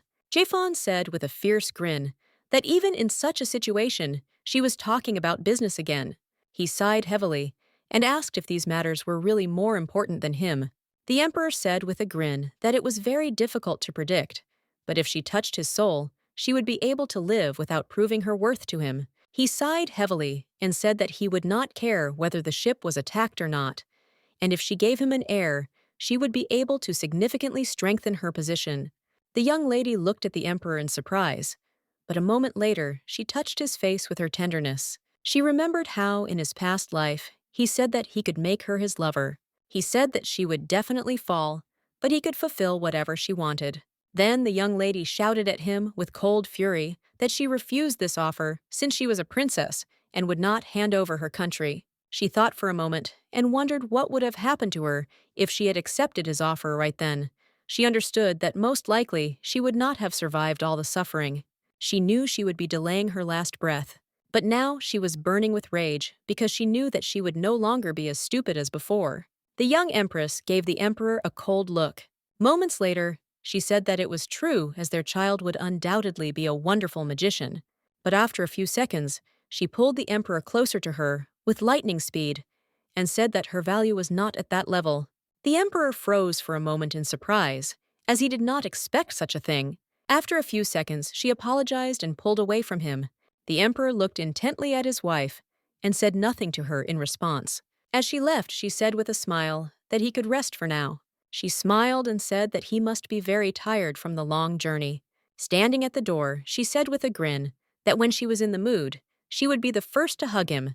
A moment later, the emperor was left alone in an empty room. He looked at the door with a grin, remembering the empress's last words. Some time later, the young empress arrived at the scene. Sitting in the carriage, she thought over everything that had happened between her and the emperor.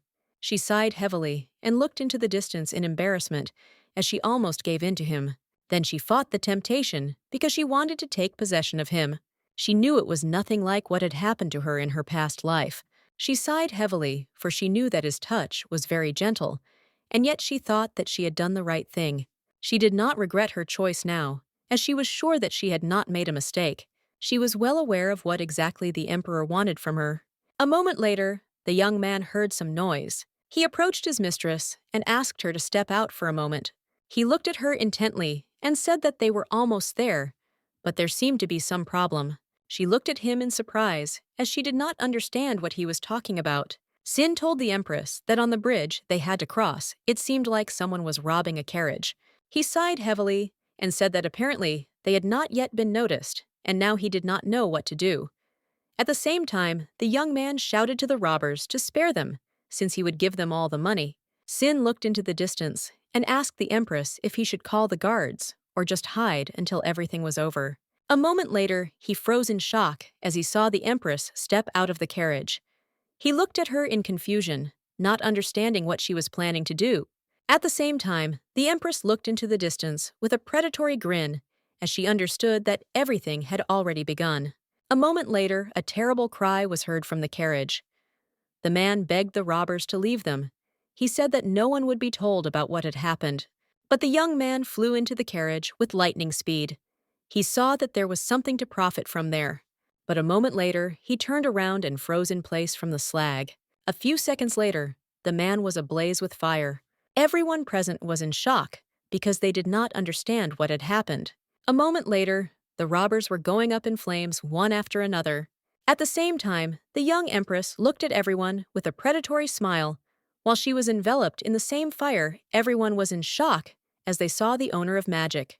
A moment later, the empress was attacked, but she did not lose her head and dealt with the offender with lightning speed. She sighed heavily and moved on towards her goal, as she knew that they were no match for her. She understood perfectly well that if compared to the battles of her past life, they were nothing more than annoying mosquitoes for her. She froze for a moment and wondered if she had imagined it, since she was now in a body that was younger than the one she had in her past life. She wondered if her magical skills were still the same after the war. A moment later, she realized that they were not. She was well aware of the fact that compared to the first days on the battlefield, this was an overwhelming force. She could use magic so freely about 2 months before the end of the war. Sin froze in shock, as he didn't expect to see anything like this from the empress. The incident from her past life, rumors of which had reached even her homeland, was stunning. She knew that there had been a robbery of a carriage on a bridge. The time of the attack was determined by the time the carriage departed, and the robbers were soon arrested. There was a very high-ranking person in the carriage that was robbed.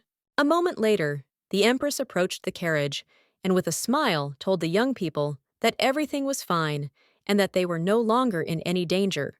The man was surprised because the young lady saved them.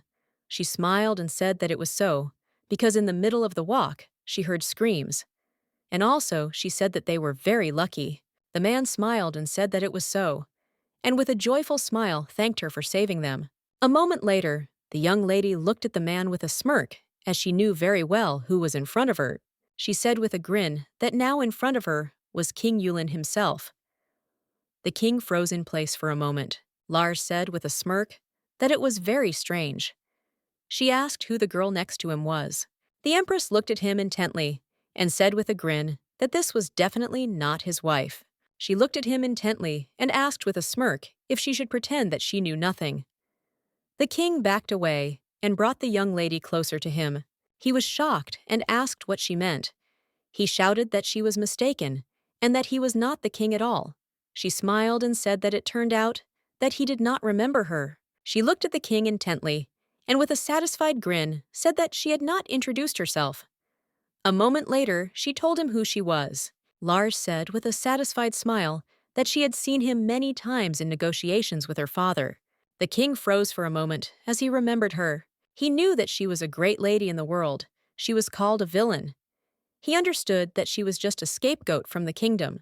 The king froze for a moment, as it seemed to him that she was like a different person. He was furious and didn't know what to do. He understood that she was a benefactor because she saved them, but unfortunately, she saw them. He was furious because he understood that he had no chance against her magic. The young lady knew that in her past life, the king had been attacked during a secret meeting and had died along with his mistress. She looked at the king with a satisfied smile as she knew that everything would go according to her plan. When it was revealed that the victim was the king during an adulterous affair, the carriage robbery turned into a major incident. The king looked closely at the young princess and said that he had heard that she was now the emperor's person. She smiled and said that it was true because she was the emperor's wife. The empress looked at the king with a grin as she was thinking about how they should act in this situation. With a predatory grin, she said that if the queen who loved him madly found out about this, there would be a huge scandal. Looking away from the king, she said that she could remain silent and not tell anything because she was also a member of the royal family. A moment later, the king fell to his knees and began to beg the empress to keep this a secret.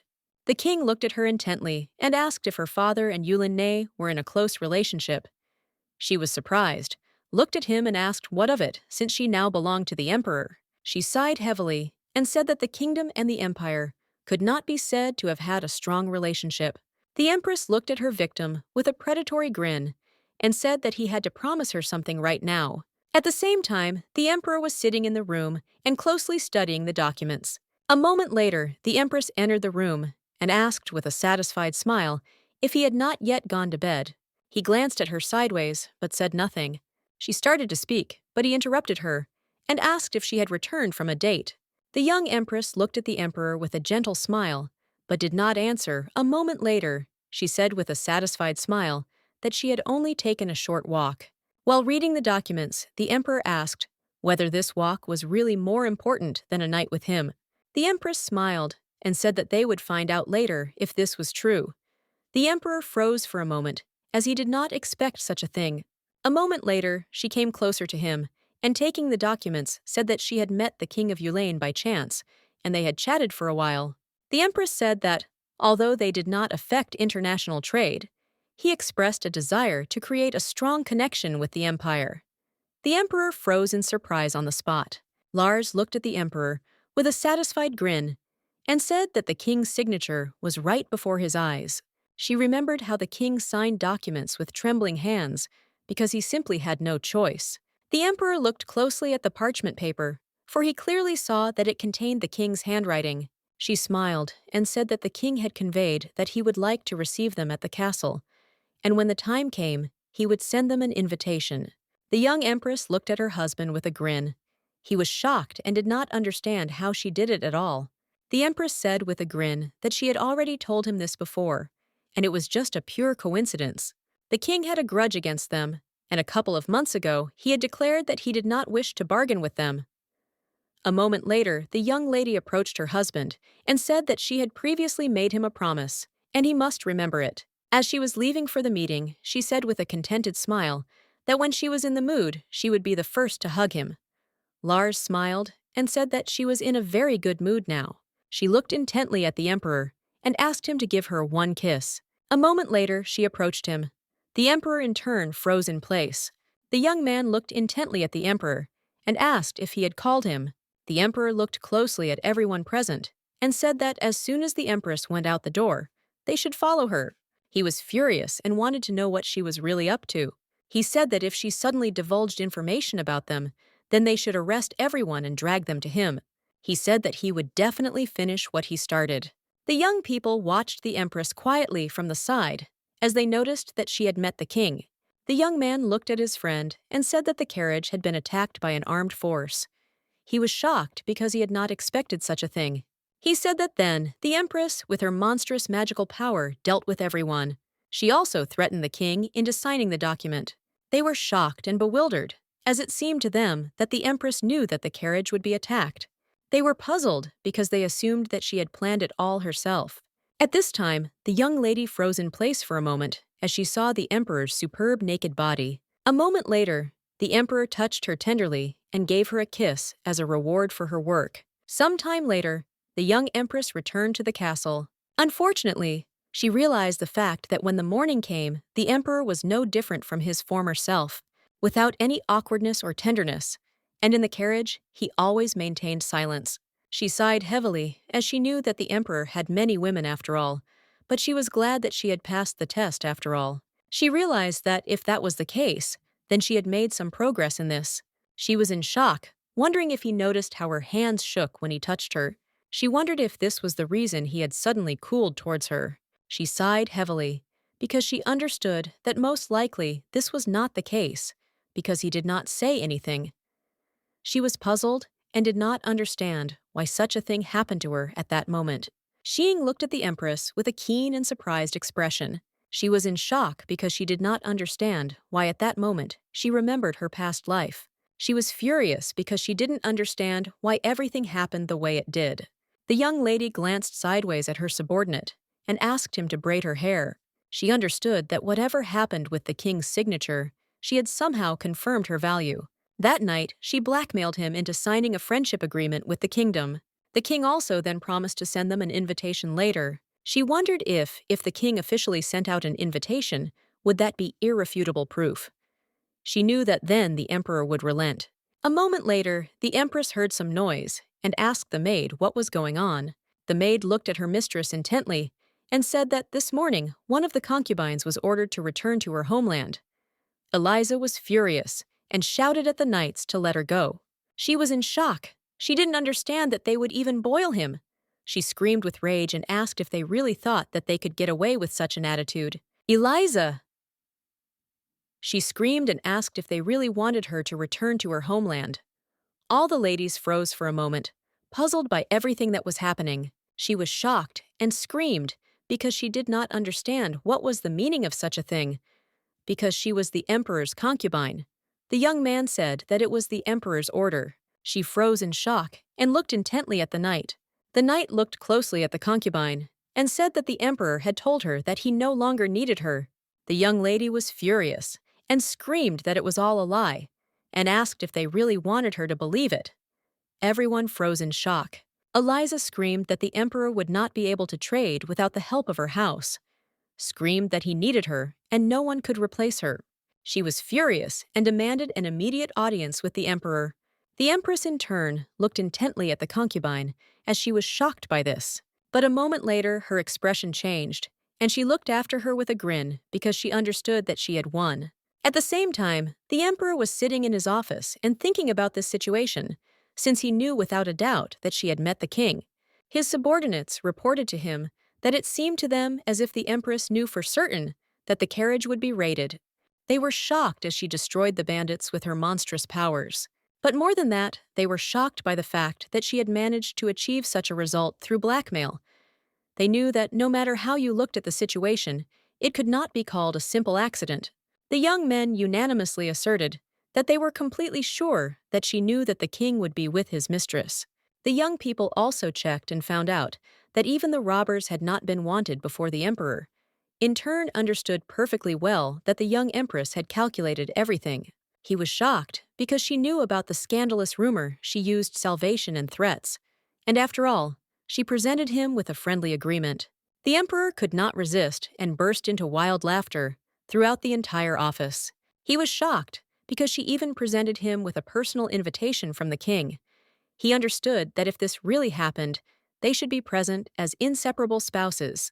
Anyway, he was very eager to see what would happen next, but for a moment he was taken aback as he remembered the young lady. He froze as memories of their night came flooding back. Camilla heard the news and realized that the concubine had finally been defeated by the cat. The empress looked at her servant in surprise and asked if today was already the third day. Sin sighed and said that everything was exactly like that. The servants were amazed. She smiled and said that it was very kind of them to bring back the cat's corpse again. And the maids looked at the empress with fear. 3 days had passed since the concubine left the castle, and someone sent the cat's pipe every morning. Unfortunately, the sender's name was not provided, and the content remained unchanged. The criminal was unknown. The maids looked at the empress in fear and asked what they should do. She sighed heavily and said that they had to deal with him like they had with the previous ones. She smiled and said that she would not eat them. Siniscosa looked sideways at the empress and said that he could cook. She looked at him in surprise and said it was a joke. The maids whispered among themselves because they did not understand how she could be so unperturbed. They were shocked because they understood that if they were in the empress's place, they simply would not have left the rooms. The Empress, in turn. The Empress knew that a cat's corpse was not a human corpse. Unfortunately, she had already gotten used to this from her past life, but she knew that using cats to attack their tricks was simply unacceptable. She looked closely at the maids, because she knew that the old her would have already started shaking at the sight of blood. But the war paralyzed her in many ways. There were dead rats in the dungeon next to her, and after returning to the kingdom, the citizens threw all sorts of dead creatures around. She sighed heavily, as unfortunately, she had been through too much. Lars thought about the cat's corpse for a moment, as she assumed it had most likely been sent by one of the concubines. Rumors that she had spent the night outside the castle with the emperor had already spread. Many people thought that she pressured the emperor to send the concubine home. She knew that if she knew who the real criminal was, then it would be easier for her to act. A moment later, the young man asked for forgiveness on behalf of the Empress and informed her that breakfast preparations were complete. She sighed heavily, as she knew she needed to keep an eye on this situation for now. After a few minutes of eating, she called the maid. She said that she needed the chef. The maids and the head maid brought food. The maid was taken aback and hurriedly shouted that she would do everything. After some time, the maids, the chef, and the head maid were in the Empress's room. The Empress looked at everyone present with a grin and asked if everyone was in the room. She smiled and said that she would like to hear their opinion about her salad. She said with a grin that the dressing was different from the food, so they should definitely taste everything thoroughly. Everyone looked at the Empress in bewilderment, but began to eat. The Empress looked closely at the servants as she noticed that the head maid was a little worried. A moment later, she said they had tasted enough and could spit it out. The maid stepped back and spat out the contents with tears in her eyes. A moment later, the men screamed, shocked and wondering if there was poison in the food. She looked at everyone present and said that if they neutralized it with water, they would immediately feel better. She walked up to the head maid and with a fierce grin asked if this was true. The head maid froze for a moment in shock. She backed away and quickly walked away from the Empress. The Empress looked at her with fury and asked if it was really her. Lars looked at the head maid with a wicked grin and said that, with power comes responsibility, so she said it with a light heart. Lars told the head maid that if she was the criminal, then nothing could be done about it. The head maid was in shock. She screamed and begged for forgiveness. She committed a mortal sin, and it was all by mistake. The head maid screamed that she had not wanted to do this at all, but at the same time she was perplexed, since she could not understand how the Empress knew that it was she. She was in shock because she was told it was a deadly poison when they handed it over. She was well aware of the fact that if the Empress died, there would be no one left to take revenge on, so she took a desperate step. The Empress looked at the head maid with a grin and said that she still had some salad left. She walked closer to the head maid with a smirk and said that it was not good to leave food.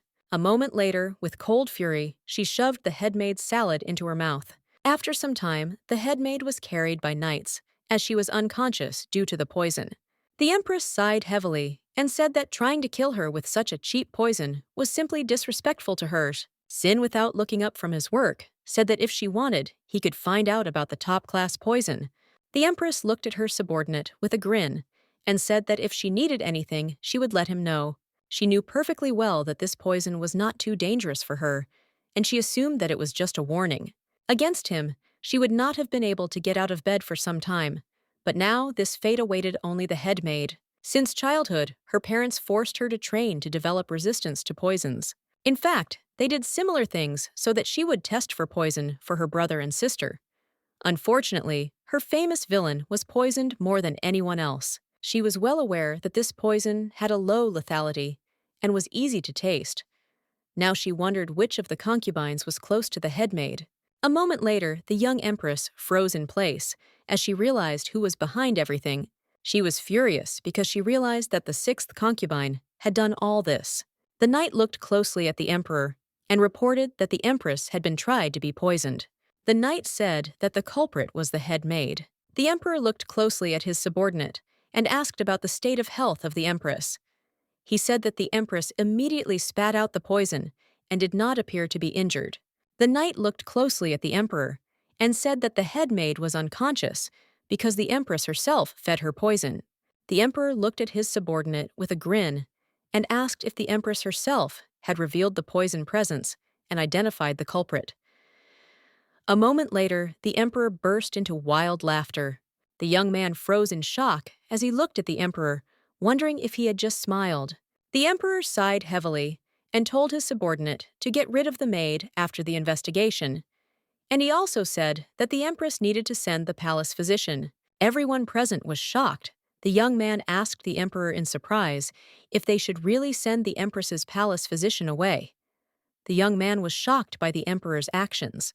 The emperor looked at everyone present with cold fury and asked if they really needed to repeat what he had said several times.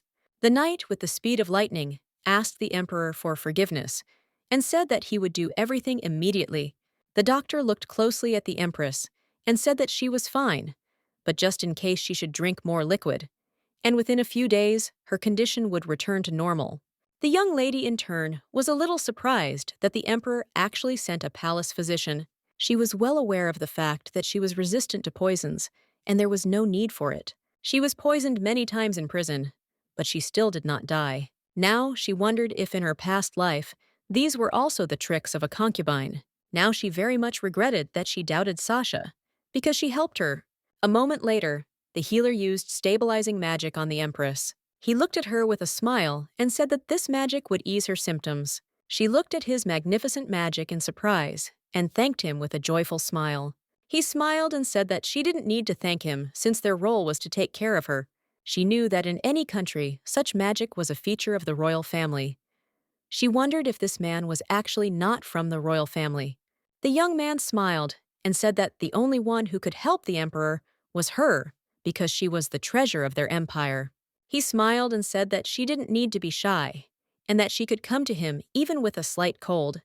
She was surprised as she didn't expect such a thing, but she thanked him with a smile. She glanced sideways at her subordinate and asked if he had caught a cold. The young man sighed heavily and said that he was fine. At the same time, the maid and the cooks were trembling with fear because they did not know what to do. The empress glanced sideways at the young people and seemed to have completely forgotten about them. They were shocked and didn't know what she would do to them. They were aware of the fact that they were responsible for not noticing how they had put poison in the food. They raised the fact that in front of them now was the emperor's woman, and if she wanted, she could exterminate their families.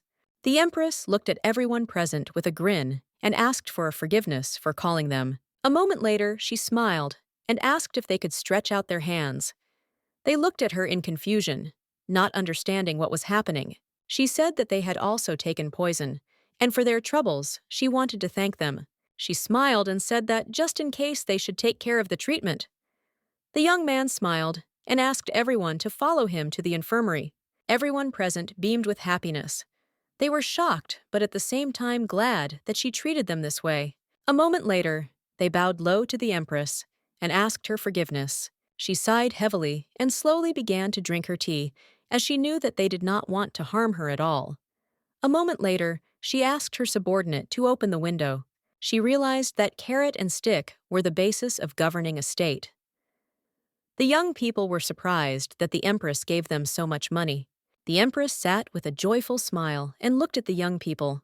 They were happy because they knew that after all the suffering, the palace doctor would take care of them, and they were also happy that they had received a lot of money, and with it they could fulfill all their dreams. The empress, in turn, was pleased that everything turned out this way. The maid looked at her friends with a smile and said that at first she thought the empress was a scary person because they only listened to the head maid and did not pay attention to the empress. But now that the head maid was gone, they did not need to listen to her. Everyone present was shocked as they saw the huge sum of money the maid had. They said that if they sided with the empress, they would have many chances to earn money. At the same time, the empress enjoyed peace and quiet. Lars, in turn, was pleased that everything went as she wanted because she got rid of the head maid and received loyal subordinates. The maid told her friends with a smile that they had to do everything to please the empress and not fall into her disfavor. They did not want to be at odds with her at all. At the same time, the young lady sat and wrote a letter to the empress, inviting her to dinner. Some time later, the young empress received a letter and froze for a moment in surprise. The empress looked at her subordinate with a fierce grin and, apologizing for the urgency, asked if he was good with a needle and thread, as she wanted to demonstrate his skills. Some time later, the Empress came to the concubine's domain. The servants greeted the Empress politely. The Empress was surprised and could not have imagined at all that the concubine would make the first move. In turn, the Empress mentally thanked the concubine for working in her place. Camilla walked slowly into the hall and greeted the Empress with a smile and said that they could begin. Camilla smiled and said the Empress that she was very happy that she had responded to the invitation because she wanted to greet her. She looked at the Empress with a grin and told her not to be shy and to start eating.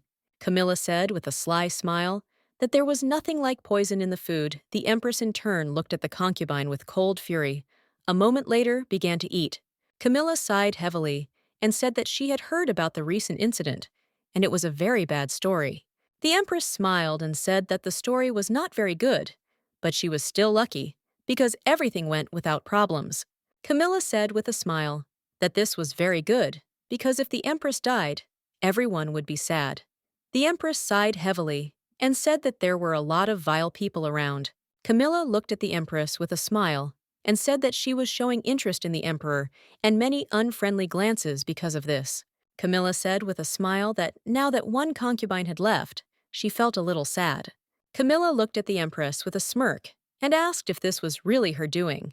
She asked the Empress with a grin how she managed to get such a thing from the Emperor. She wanted the Empress to share her secret.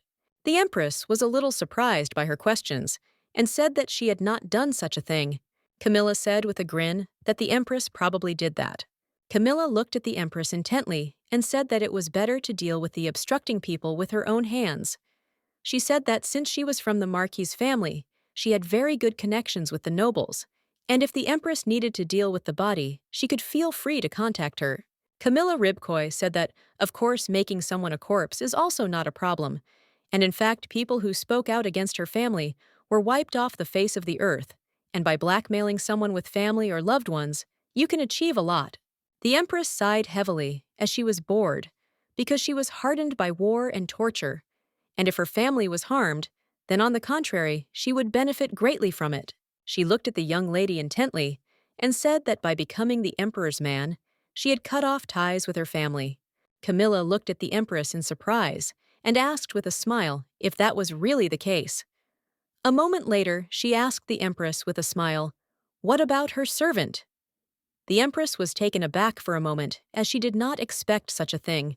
She sighed heavily and said that a servant is a servant, and she brought him with her because he is good and nothing more. Camilla looked at the Empress with a fierce grin and asked if she was talking about his face or his body.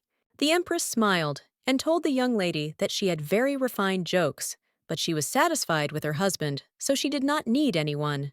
Camilla looked at the Empress with suppressed fury but said nothing. Camilla said with a grin that the Emperor often walked with his concubines. She looked intently at the Empress and said that he was enjoying the curiosities. The Empress sighed heavily, as she had expected something like this. She was puzzled, as she understood that this was also one of the reasons for the walk. A moment later, she looked away and said that it was very interesting.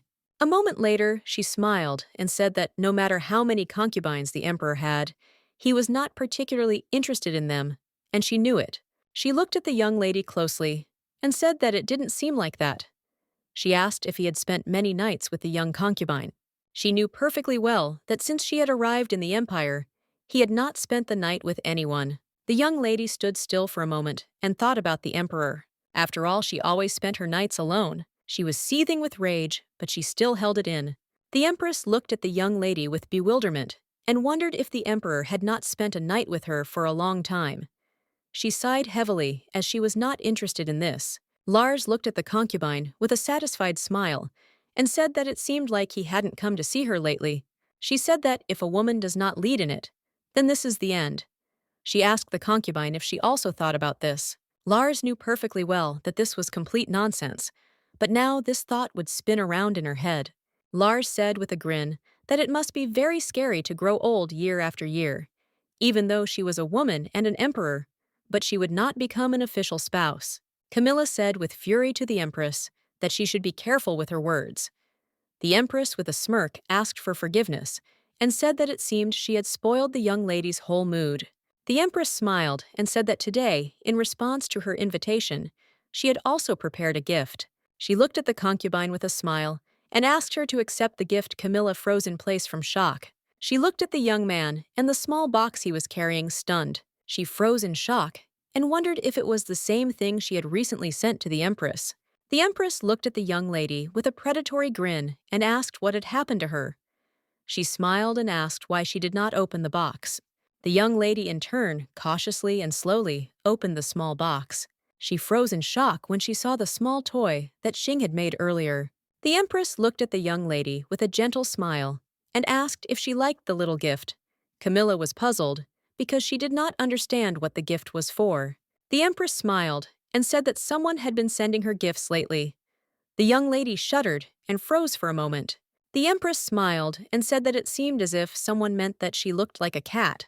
She looked at the young lady intently and said with a smirk that this was the reason why she had decided to give the lady a gift just like her. The young lady froze in place with rage. After dinner, Camilla came out to the Empress with a smile on her face. She was carrying a small bottle of wine. She thanked the Empress with a smile for coming to see her. The Empress smiled and said that she simply could not come to such a lovely dinner, and she had a wonderful time. Camilla, the Empress said with a smile that she was grateful to her for such a lovely gift, and in return, she had prepared something for her. Camilla looked at the Empress with a smile and said that she didn't need to worry, and after all, there was no poison or anything like that in Vinny. A moment later, the young lady tasted the delicate wine with a smile. After a few seconds, she looked at the Empress with a grin and asked if that calmed her down a bit. She looked closely at the Empress and said with a smile that they could continue to live in harmony. The Empress, in turn, was taken aback by this, but still agreed to drink wine. But a moment later, the young lady poured wine on the Empress. Lars froze in shock as she did not expect such a thing. Camilla looked at the Empress with a smirk and said that it was a waste of alcohol on her. Camilla, with a fierce smile, told the Empress that she should be grateful that wine had been spilled today and not blood. The young lady turned around and said goodnight to the Empress with a smile. But a moment later, she froze in place as the Empress grabbed her hand. Lars said with a smirk that since she received a glass of wine from her, she should give her one answer. The young lady, in turn, was shocked because she did not understand what the Empress wanted to do. But a moment later, the Empress pushed her into the fountain. The Empress, in turn, looked with cold fury at the concubine, who fell into the fountain with a crash. The servants ran up to the concubine with lightning speed. Lars looked at the concubine with mockery and contempt and said that she should drink the glass of fresh water to the bottom. Lars looked at the concubine with contempt and mockery and said that she was a rat that had fallen into the water. Camilla froze with rage and anger, looking at the Empress, but said nothing to her in response. At the same time, the Emperor was sitting in his office and staring at the invitation from the king. Sometime later, the Empress and the Emperor were traveling to meet the king. She knew that an invitation had come from the kingdom, and everything was as she had planned. In this way, she could calmly prove her worth to the Emperor. But she was surprised when he told her that they would go together. It was her initiative to unite the countries, but she was confused and did not understand what had happened when the Emperor said that her servant would remain in the palace. She was in shock and did not understand what had come over the Emperor. She understood perfectly well that there was no need to take Sin to the royal palace, but she still did not understand why the Emperor did exactly that. Some time later, the young people arrived at the palace. The king and queen looked at the Emperor and Empress, and the queen looked a little angry. The king smiled and thanked the young people for coming such a long way. The king smiled and said that when he met the Empress during a walk, he was extremely surprised. He looked at the Empress intently and said that when you listened to her, you realized what a progressive country Sharialt is, and the Emperor is a great ruler. The Empress looked at the king intently, with a bit of a smile on her face, as she knew that he played his role well.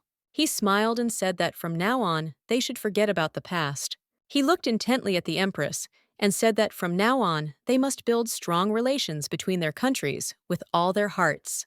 The Empress, with a victorious smile, said that of course this was so, and that trade would begin on land and on water, so that there would be benefits for both countries. They talked about trade for some time. She looked closely at the king, for she noticed that he was not at all stupid. The Emperor looked closely at the king and thanked him for his wise decision. A moment later, she turned her gaze to her husband and froze for a moment in embarrassment. The Empress looked closely at everyone present as she understood that it was not so easy to turn a blind eye to years of hostility. She understood that she was not the one who was constantly attacking them, so their reaction was not surprising. She understood that even their king's decision would not be so easy to accept. Lars looked angrily at everyone present because she was already used to gossip behind her back. They whispered to each other and said that the Emperor and Empress were terrifying, for they had heard that the Empress was called the Bat Princess, so they did not think that they would be able to see them in the sacred castle. They said that the king was out of his mind when he called the young men to the sacred castle. The young men looked at the Empress and Emperor with smirks and contempt and said that they could desecrate their castle and kingdom. The Empress looked at the young men with cold fury as she was stirring up their feelings, but she still knew that they had better be careful in their choice of words. She looked at the Emperor in surprise, as he did not get angry at such words. Without taking her eyes off him, she wondered if he was used to this kind of thing. The Emperor's bad reputation even reached her homeland. Especially she heard that he killed the previous emperor with his own hands. She knew that the previous emperor also bullied the neighboring countries endlessly in order to control the continent. Based on this, she knew that he was not a good person. The young people mockingly said that the emperor could be called the devil's spawn because in a country ruled by a man who possessed nothing but magical abilities, it would be easier for the subjects to die of hunger. The young empress froze in place for a moment in rage after their words. She turned around and looked at them with a fierce grin and said that she would listen to their words so that they could say everything directly. The young man smiled and said that he had made a mistake and that his joke had gone a little further than he had intended. A moment later, he said with a smile that he would introduce himself now. He started to speak, but the young lady did not want to listen to him and said that he was just ignorant. A moment later, she used her magic, and he burst into flames with the speed of lightning. The Duke was in shock. He screamed and begged for mercy. The Emperor in turn froze in shock, as he did not expect to see anything like this. Previously, all his concubines did nothing like this. They smirked and told him that he understood everything, and he should not waste his nerves on trivial speeches.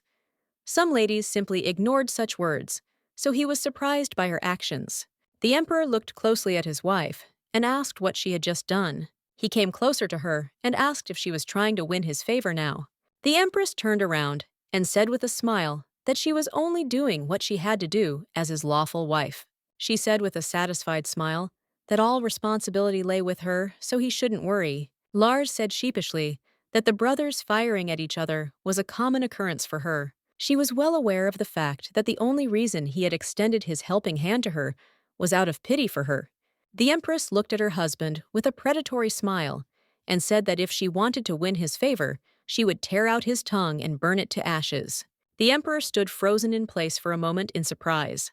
The young men retreated with lightning speed and were shouted at that they had committed a mortal sin. Kneeling, they begged the Empress for mercy. She looked intently at the young people, but said nothing. The Duke was in shock.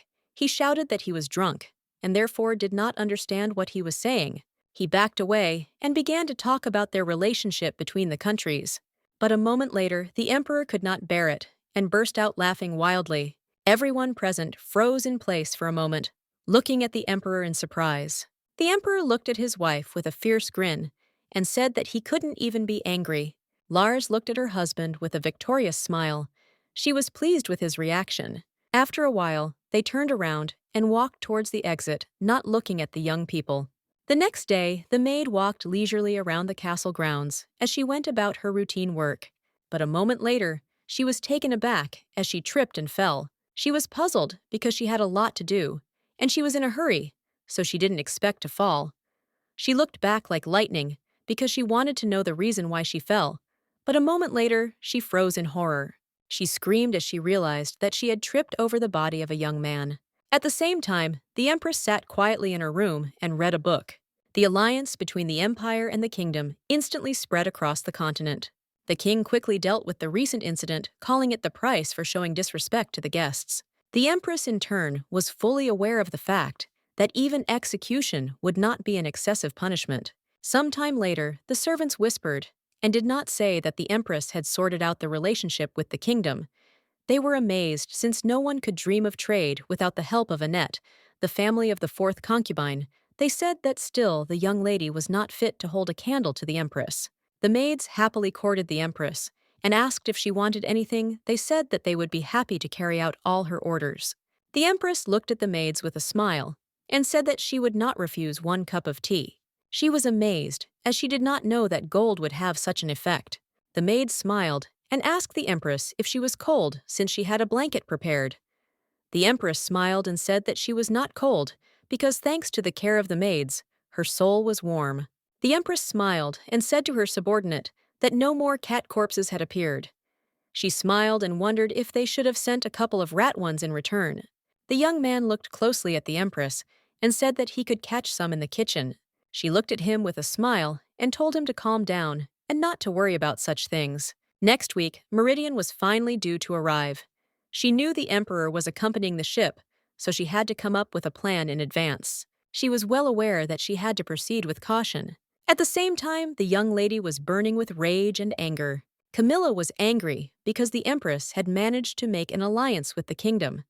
She did not understand what was wrong with the weak country that everyone was making such a fuss. Recently, the young lady learned that the empress, during her last visit to the kingdom, intentionally wounded the local duke. She was furious and did not ask herself why the emperor did not punish the empress for such a thing. She knew that if something like this had happened earlier, anyone would have already been punished for the ruined negotiations. She understood that no matter how precious the empress was, it should be the same for her. But she was furious. She did not understand why the emperor acted in such a way. She did not understand why the empress was able to escape punishment. Camilla wondered if the emperor loved her. She was angry because the empress easily spent the night with him, because she couldn't even do that. Burning with rage, she mentally cursed the empress because she wanted to kill her. She understood that not only was her position more advantageous, she could not leave evidence. She was aware of the fact that there were eyes and ears everywhere. But a moment later, she froze in place as she read the information about the empress's servant. A moment later, she began searching for information about him. Sean Pennyworth, sixth son of Viscount Pennyworth of Verrier. His family became impoverished and practically sold him, sending him to the castle. He was extremely gifted in everything except promise. 4 years ago, he began serving the first princess. The reports that they had a personal relationship were not confirmed. Camilla could not believe that he was without any special features, because the empress brought him with her. Besides, she noticed that he was a fine fellow and very handsome. A moment later, she looked at the document with a grin as a brilliant plan for revenge matured in her head. At the same time, the empress looked closely at her watch, as she knew that her servant was late. She had long ago asked for tea to be brought, but there was no answer. The maid hastily brewed tea. The empress began to drink it anyway, but she realized that the tea that her servant made was the most delicious. In fact, she took him with her as a thank you for the past, and did not expect any special skills from him. She wondered if he was crazy too, since neither of them were given to idle talk. He cooked well and sewed superbly. She was glad that he didn't poke his nose into her affairs. A moment later, her thoughts were interrupted as a maid rushed into the room in a hurry. The maid shouted to the empress that she had just been informed that Lord Sin had been seriously wounded. The empress froze in place for a moment in rage. The doctor froze in horror when he saw the young man mutilated. At the same time, the concubine celebrated her revenge with a grin. She was very happy with her small victory because she knew that she had brought pain to the empress with such an act. The maids looked at the young man intently, for they had noticed that he was always like this, and they did not know how they could know what was on his mind. And if he did not even smile, they said he was a guest from another country and had the status of an aristocrat, but they were worried that he didn't really know anything and wasn't trained enough, and they knew that such behavior could affect them. In turn, the young man never thought that he would want to laugh. The young people knew that he was going under the command of the princess. They were a little surprised, because when someone was rude to the young man, he would not even raise an eyebrow in the direction of his opponent. After he was appointed as the princess's servant, he often watched over her. Sin clearly saw the princess's radiant smile. He was a little surprised, because she, unlike him, smiled at everyone. But he knew they weren't that different. He watched her every day and saw her small victories and hard work. He realized the fact that she was simply being used for their own purposes. He understood that with no hope of salvation, she was consumed just like him. The maid hurriedly shouted to the Empress that the young man looked like a victim of someone's attack, and she was informed that the maid had found him, and the Empress, in turn, ran in a hurry to her subordinate. The doctor turned around and looked intently at the Empress, as he did not expect to see her. The doctor tried to stop the Empress, as he knew that he had condemned the young man not to be shown to the Empress, but she in turn did not want to listen to anything and shouted that he was her servant. She was in shock, and so she screamed and called the young man. A moment later, he raised himself and looked intently at the Empress. He sighed heavily and asked her for forgiveness. The maids froze in shock, and the Empress in turn was very surprised and puzzled by what she saw. He sighed heavily and said that he would make her some tea right away. The girl rushed to the young man and shouted that he had survived the attack and should now rest. The doctor looked closely at the operation and informed her that it had been closed thanks to healing magic. He sighed heavily and said that it would not have any effect on his daily life. However, since the wound was very deep, the scar would remain forever. The healer said in a puzzled tone that when he heard that the Empress's personal voice had been injured, he came running as quickly as possible. But unfortunately, recovery from scars, even magic, is not easy. He sighed heavily and said that he was very ashamed that he could not help the young man and the Empress. The doctor in turn was in shock and could not understand how the healer could say such a thing, as if it were not for the court physician, the young man would not have regained consciousness so quickly. A moment later, the Empress, having listened to everyone, approached her servant and told him to forget about the tea. She looked at him intently and said that he had to explain to her what had happened. Sin looked closely at the Empress and sighed heavily, agreeing. While following the Empress's instructions, the young man stopped because he heard someone calling him. Camilla looked at the young man with a smirk, approaching him closer with her escort. Camilla asked the young man with a grin if he would be okay with me for a minute. He bowed down and asked for forgiveness, saying that his mistress was waiting for him, so he needed to hurry. Camilla asked with a smirk if he would leave, even if she had a message for his lady. The young man sighed heavily and said that he would listen to her. A moment later, the young men grabbed Sin and dragged him to the exit. They beat the young man for some time, enjoying the process. After a few minutes of brutal beatings, they looked at him with contempt and pushed him away, causing the young man to fall to the ground with a crash. Camilla looked at the young man intently and said with a grin that even at dinner, he had not been so nice. Now she felt sorry to spoil such a good face. Camilla looked at him with a fierce grin and said that she would make him even cuter now. She came closer to him, enjoying the whole process.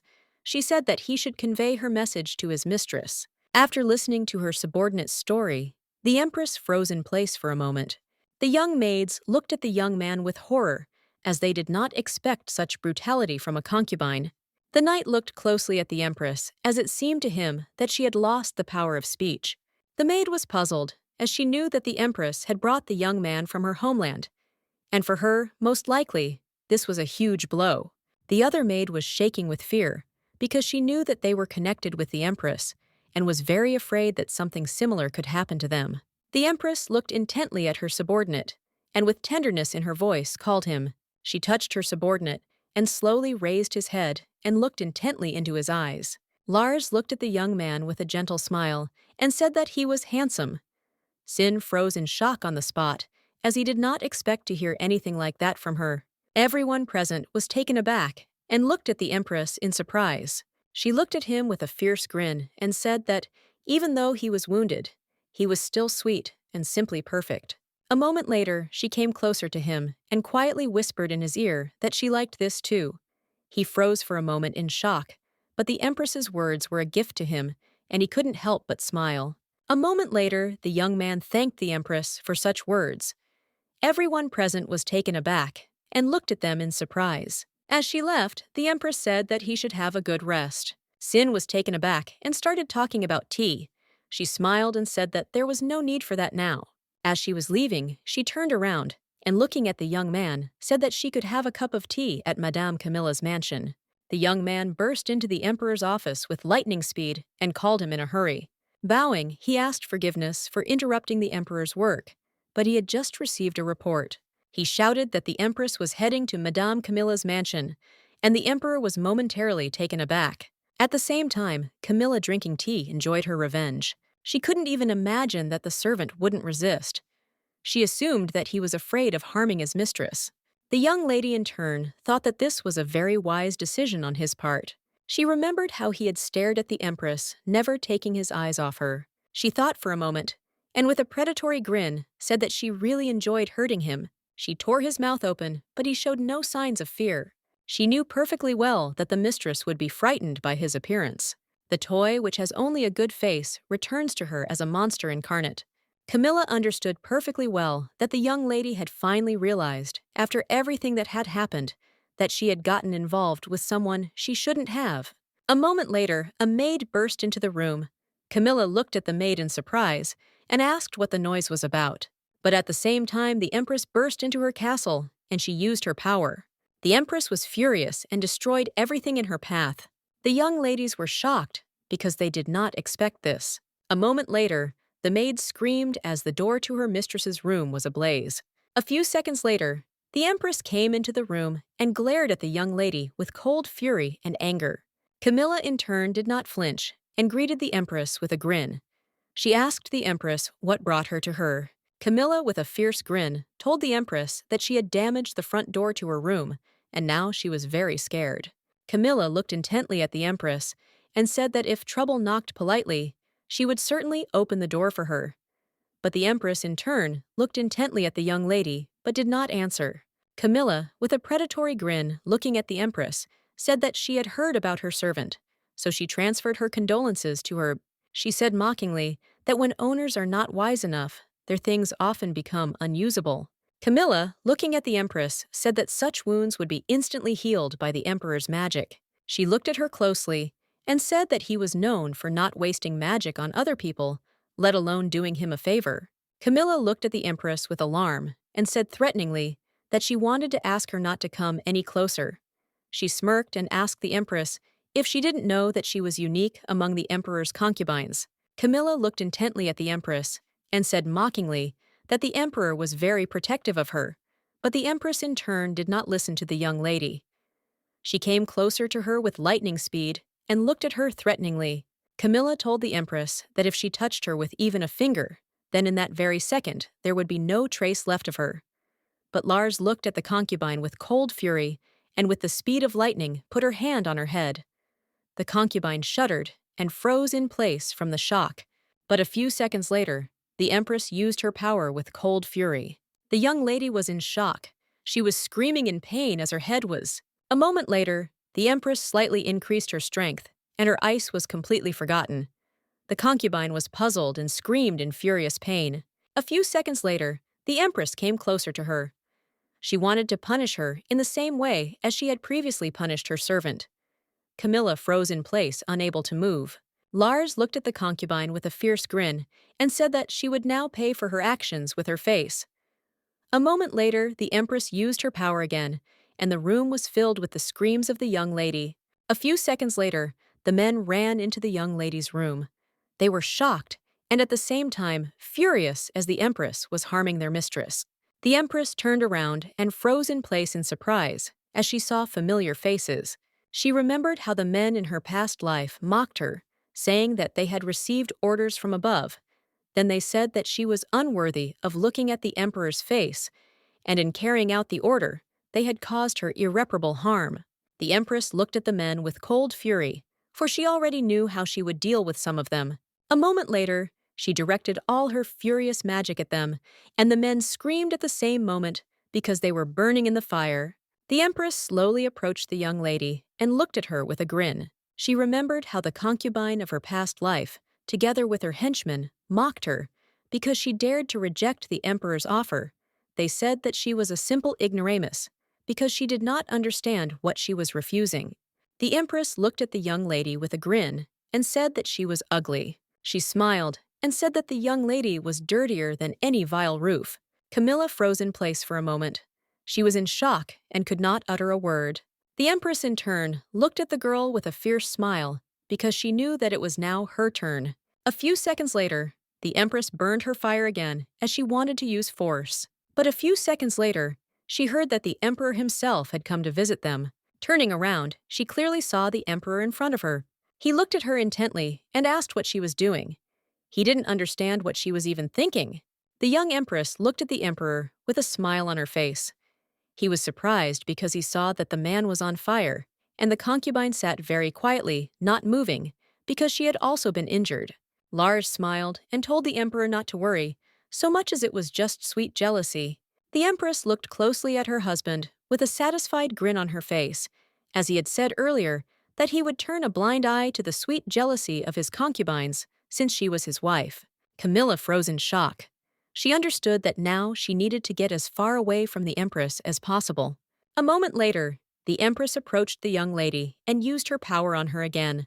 She used her power with pleasure and did everything to make her concubine's face burn with fire. The Empress looked at her husband with a grin and said that such a concubine was not worthy of looking at the Emperor. The Emperor called the queue frozen in place from shock and surprise. But a moment later, he burst into wild laughter. Everyone looked at the Emperor intently and in surprise as they did not expect such a thing. Camilla, in turn, lying on the ground, called the Emperor, but he passed by without even looking at her. He quickly approached his wife and looked at her intently. Lars looked at him with a grin and asked if he thought it was nice. Jafan looked at his wife with a satisfied smile and said that of course it was so.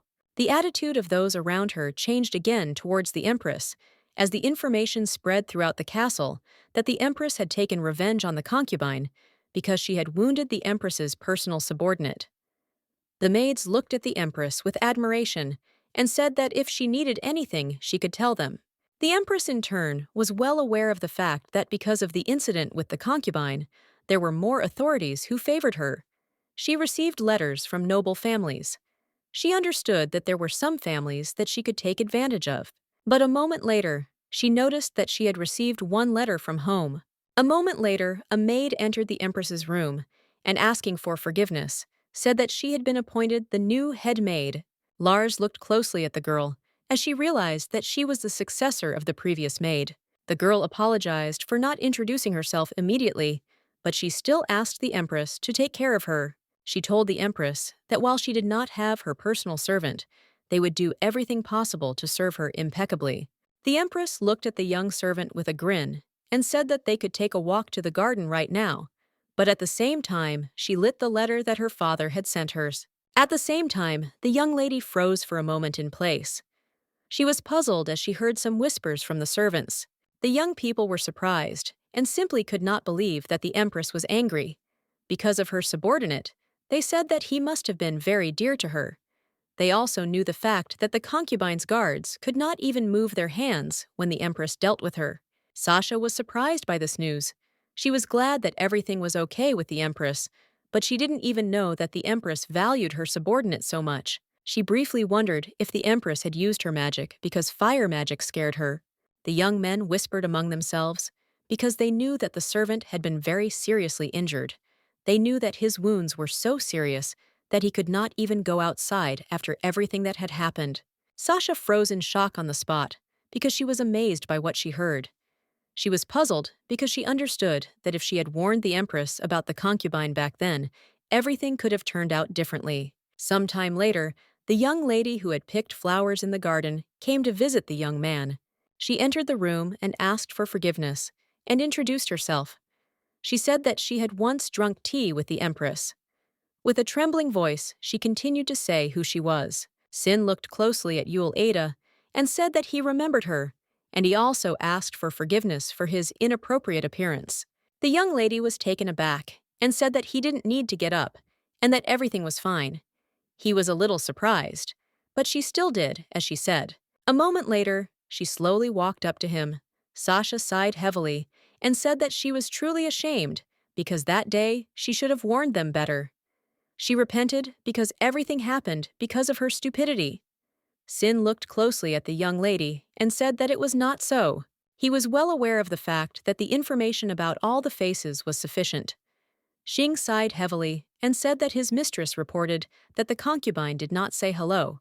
He was puzzled and therefore asked for forgiveness for her making so much noise. She sighed heavily and asked what he wanted to do next. Sasha was puzzled because she understood that he had endured such cruelty towards himself and was left with a scar for life. She understood that she would not be surprised if he wanted to run away. He sighed heavily and said that if that were possible, he would like to return to his duties immediately. The young lady was shocked. She expected something completely different. But now she realized that he loved his mistress very much. He sighed heavily and said that it was natural since he had nowhere to go, so he didn't really have a choice. He sighed heavily and said with sadness in his voice that with such an injury, he would hardly be able to serve at court. Sighing looked at the young lady intently and said that his lady had decided to become an empress worthy of the emperor. He looked away from the young lady and said that if his mistress decided that he was a nuisance, she could get rid of him. Sasha understood perfectly well that the empress was very kind to people.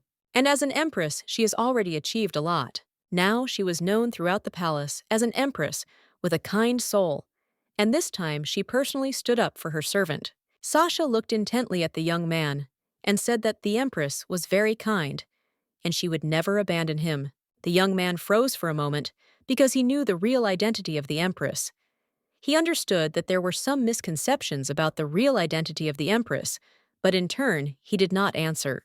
But a moment later, he said that he sincerely respected the empress. He knew that she was always burdened with tasks from the royal family. He had seen the other side of her, and so he was curious to see how far she could go with her powers. He sighed heavily and said with sadness in his voice that he wanted to continue watching her while being close. Sasha looked at the young man in surprise and asked if he really admired the empress as a woman. Sin froze in place for a moment as he considered the question. But after a few seconds, he said that he was still no more than a servant. He sighed heavily and said that still his mistress supported him more than anyone and appreciated him. A moment later, they turned around as they saw the empress coming towards them. She thought that if she went to the garden, she would be able to meet Sasha. But alas, she was upset by the fact that she was never able to meet the young lady. Having collected her thoughts, she decided to visit her subordinate. But when she entered the room, she was taken aback for a moment as she saw that Sasha had come to visit Sin. The empress looked at the young people in surprise, as she did not expect to see anything like this. Sasha was taken aback and bowed with lightning speed and introduced herself again. The empress looked at the young lady in surprise and said that she did not know that it would be like this here. Sasha said sheepishly that she had heard rumors and was worried, so she came to see the young man. At the same time, the young lady breathed a sigh of relief as she saw that everything was fine with the empress. Sasha smiled and said that in that case she would leave them. The empress looked at the young lady with a joyful smile and said that she could stay, and she in turn was very grateful to the young lady for coming to the young man. The empress slowly sat down next to Sin and asked the maids how he was doing. The doctor slowly approached them and said that thanks to the efforts of the palace doctor, he could very well return to work from tomorrow. The doctor looked at the young empress with excitement and began to talk about the scar. She sighed heavily and turned around to look at the young man. The empress asked him with a smile if he could return. Xing froze in shock for a moment, as he didn't expect to hear something like that, but in turn, he was glad that she asked. He answered with joy in his voice that he would definitely return to his duties. The empress smiled tenderly and asked the young man if he had any problems eating. He sighed heavily and said that if he removed the bandages, everything would be fine. The empress looked at the young man closely and said that it was general dinner time, so she asked if he would take off his bandages. He was a little surprised, but still agreed. The young lady in turn froze for a moment in surprise. A few seconds later, the empress began feeding the young man. She looked at him closely and said with a smile that apparently he could eat without problems. Sasha froze in shock when she saw the young man's scar. The empress in turn thought about it as usual as she remembered the words of the concubine, as she had told her that the emperor could heal such a wound with his magic at any moment. But she knew that he was not the kind of person who would treat her servants. She wanted to get closer to him first and talk about the incident later. She looked closely at the young man as she understood that even with such a wound, he remained handsome. She was used to this kind of thing on the battlefield. The young lady sighed heavily as she felt that her tastes had changed after what she had experienced. Sasha looked at them with a joyful smile and asked if they would go to the opening of the festival tomorrow. The Empress looked at the young lady in bewilderment, as she had never heard of any festival before. Sasha smiled and said that tomorrow, the village would begin a 3-day festival of welcoming spring. She smiled and said that of course it was not that luxurious for the imperial family, but it was a very famous village festival among the people. She looked at the Empress with a smile and said that this would be her first festival in the empire. The Empress in turn looked at the found Ulite with a gentle smile, as she was well aware of the fact that this would be her first festival in her life. The Empress looked at her subordinate with a smile and said that he could return to work tomorrow, and they could go to the festival together. Lars thought about the spring festival for a moment, as she felt something familiar. Sin looked at the lady intently and said that they could go to the festival if it wasn't too rude of him. The Empress in turn knew very well that it was probably safer in the castle, but she knew that she had to act further for the sake of the future. She looked at the young lady with a smile and thanked her, and also said that tomorrow they could go and see the festival. The young lady in turn beamed with happiness, as she was glad that the Empress's spirits had risen. She looked at the Empress with a smile and said that she had told her about the dessert earlier, so she could try it at the festival, and there would also be many more delicious desserts that she should definitely try. The young Empress thought for a moment, as she remembered their previous tea party. She knew that she could do with some inquiries about desserts. She looked at everyone with a smile and said that she would look forward to tomorrow. The young man looked at the Emperor intently and informed him that an official complaint had been received from the concubine's family. He sighed heavily and placed the documents on the Emperor's desk, saying that several other high-ranking families were also criticizing the Empress for causing harm to Lady Camilla. He sighed heavily and puzzled said that they even threatened to sever ties if she did not receive appropriate punishment. The young man was puzzled and told the Emperor that it was only his guess, but he thought that the Duke had put pressure on the nobility. He looked closely at the Emperor and asked what he would do, because if the situation with the Empress was left unattended, there could be unpleasant consequences. The Emperor sighed heavily and said that it made no difference to him, because in any case, in a few days, they would get some results. The Emperor looked at the young man closely and told him to take better care of the preparations for sailing instead. He thought for a moment and remembered how his wife had said with a grin that it was just sweet marital jealousy. After he remembered her words, he laughed unconsciously. He remembered how his subordinate said that everything happened because of the young man who served the Empress, because he was crippled and very badly. The Emperor thought about this situation for a moment. He was puzzled and wondered who the young man was to the Empress. At the same time, King Bell was very worried he did not understand what was happening and why there was not a single letter from his daughter. He sighed heavily and said that he had already sent her several letters, but there was no answer. The prince asked with a grin if contacts with the outside world were not controlled. He said with a grin that even if that wasn't the case, she probably had such a hard life that she couldn't even send a letter. The young princess looked at her father closely and asked with a happy smile, "How about that outfit she liked earlier?" The king sighed heavily and said that he thought he could get some information about the emperor, but it was all in vain. The princess looked at everyone present with a smirk and asked if they shouldn't bring the young lady back home since she was no use. She smiled and said that recently one concubine was forced to return back to her homeland. She said that they could use her as before, because she had no choice and had to do all the work for them. The princess said with a grin that he was worried, because she could still sit in the corner of her room and cry shaking with fear. At the same time, the empress looked at her subordinate with joy and communicated with him as if nothing had happened.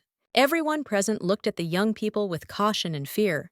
They knew about the empress's broad views, but they were still surprised that she did not pay any attention to the wound of her subordinate. The empress looked at the young man intently and said that it was time for them to get ready to go out, and she also told him to get ready since she wanted to go with him. The maid froze in shock on the spot, since she did not expect this. A moment later, she looked at the empress in surprise and asked if the young man would also go to the festival with her. The empress thought for a moment, for she knew that this would attract unkind glances, and she was sure of it. She knew that it could be used as a temporary measure. The empress looked closely at the young man and asked why he did not cover his wound for now, since it would be difficult for him to show his face to strangers. He bowed and said that he would do everything. A moment later, she said she would give permission to leave to the emperor. The emperor thought for a moment as he realized that his wife was going somewhere again with her subordinate. He was furious as she had returned the young man to service. At the same time, the young lady happily walked around the city with her subordinate. She looked around the city with admiration. She looked around the surrounding area with joy, as she knew that spring had already arrived, even though it was a little chilly. She thought for a moment as she was glad that the emperor had allowed her to go out, but she didn't think that he would just let her do it. She wondered if he didn't know that she could escape. She sighed heavily and looked away, because she knew that she didn't need to think about such things.